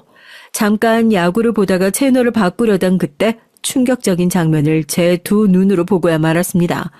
운명처럼 한 선수가 홈런을 쳐서 공이 객석으로 날아가던 그 순간 야구장 카메라가 객석에 있던 남편을 잡았는데 남편 옆에 처음 보는 여자가 떡하니 앉아있더라고요. 심지어 둘이 좋아서 손을 꼭 잡은 모습이 그대로 텔레비전 화면에 잡혔어요. 아주 찰나였지만 전 똑똑히 봤습니다. 순간 전 가슴이 철렁하고 떨어지는 줄 알았어요. 분명 회사 유대리랑 야구를 보러 간다고던 남자가 웬 낯선 여자와 함께 야구장에 있었어요. 그날 밤 팀의 승리로 너무 좋아서 유대리와 맥주까지 마시고 왔다는 남편은 샤워하고 나오자마자 잠들었고요. 전 곧바로 남편의 핸드폰을 들고 거실로 나와 남편의 핸드폰을 뒤졌죠. 통화 기록엔 말 그대로 유대리밖에 없었습니다. 전 찜찜한 마음에 카톡을 들어가 유대리의 프로필 사진을 확인했죠. 유대리의 프로필 사진은 마침 오늘 야구장에서 찍은 본인의 사진이었습니다. 전 왜 생각도 못했을까요? 유대리가 여자일 거라고요. 유대린 여자였습니다. 전 그날 밤 너무 혼란스러워서 잠도 제대로 자지 못했죠. 어디까지가 진실이고 무엇이 거짓인지 구분이 되질 않아서요. 바로 그날부터 전 남편과 상간녀의 뒤를 밟았습니다. 둘이 아주 불이 붙었는지 주변 눈치도 안 보고 바람 피우는 증거가 수두룩하더라고요. 일주일에 2-3번씩 모텔에 가는 사진과 둘이 주고받은 메신저 사진, 그리고 남편의 비밀 SNS 계정까지 다 찾아냈죠. 남편과 그 상간녀녀의 뒷조사를 하던 중 전 놀라운 사실을 알게 됐어요. 제가 운이 좋은 건지 나쁜 건지 인연이 보통 년이 아니더라고요. 남편네 회사에 오기 전에 다녔다던 회사에서도 스캔들이 생겨서 회사를 그만둔 거였어요. 알고 보니까 인연이 상습적인 가정 파괴범이었더라고요. 항상 유부남들에게 접근해서 이혼하게 하고 남자 재산을 가로챘고요. 더군다나 애가 셋이나 있더라고요. 정식으로 결혼을 한 번도 안 했는데 낳은 애만 셋이었습니다. 애 셋이 다 생물학적인 아버지가 다르고요. 가관도 이런 가관이 없었죠. 전 절로 웃음이 나왔어요. 공부만 할 줄 알았지 세상 물정이라곤 모르더니만 남편이 당해도 제대로 당했더라고요. 전 상간녀의 진짜 모습을 알고 난 뒤 며칠 동안 너무 속이 시원하고 고소해서 남편을 볼 때마다 안쓰럽다는 생각마저 들었습니다. 그런데 이 멍청한 인간이 술 먹고 들어와서 저에게 이혼을 해달라며 사정을 하더라고요. 웃겨서 죽는 줄 알았어요. 제가 못 들은 척 하는데도 자꾸만 사랑하는 여자가 생겼다고 하길래 괘씸해서 이 사실을 언제 알릴까 엿보고 있었거든요. 그날이 바로 오늘 시아버지 칠순날이었습니다. 아이고 이게 무슨 일이야. 이 멍청한 자식아. 만나는 여자마다 도대체 다 왜 이 모양이야. 그럴 리가 없어. 유진아, 그치? 이거 다 거짓말이지? 시어머니는 사람들 다 있는 호텔 로비에 벌러덩 누워버리고 남편은 상간년 연의 바지가랑이를 잡았어요. 상간년 이 상황이 쪽팔린지 남편을 밀쳐내고 호텔을 빠져나갔고요. 막장이 따로 없었습니다. 그날 이후 남편과 시어머니는 망신을 제대로 당했죠. 남편은 회사도 그만뒀더라고요. 그러든지 말든지 전 상관도 없는 일이었습니다. 전 남편과 이혼했어요. 당연한 일이었죠. 저나 남편이나 서로의 바닥까지 다 봤으니 조금 더 함께 있고 싶지 않았습니다. 자존심 강한 사람이니 이혼 이후 저에게 연락도 하지 않았지만 전 신우이에게 듣기론 남편이 많이 후회하고 있답니다. 인생을 잘못 산 것 같다고 다시 시작할 수만 있다면 저 다시 시작하고 싶다고 한대요. 전 그 말을 들은 순간 온몸에 소름이 돋았어요. 남편이란 인간이 너무 싫어서요. 더는 연민조차 남아있지 않았습니다. 제 5년의 결혼 생활은 그렇게 막을 내렸어요. 5년이라는 시간이 길다면 길고 짧다면 짧지만 저에게 너무도 많은 걸 깨닫게 해줬거든요. 이제 이혼녀이긴 하지만 아직 앞날이 창창한 저에게 응원의 댓글 많이 남겨주세요. 끝까지 저의 얘기 들어주셔서 감사합니다. 여러분의 가정엔 항상 행복한 일만 가득하시길 바랄게요.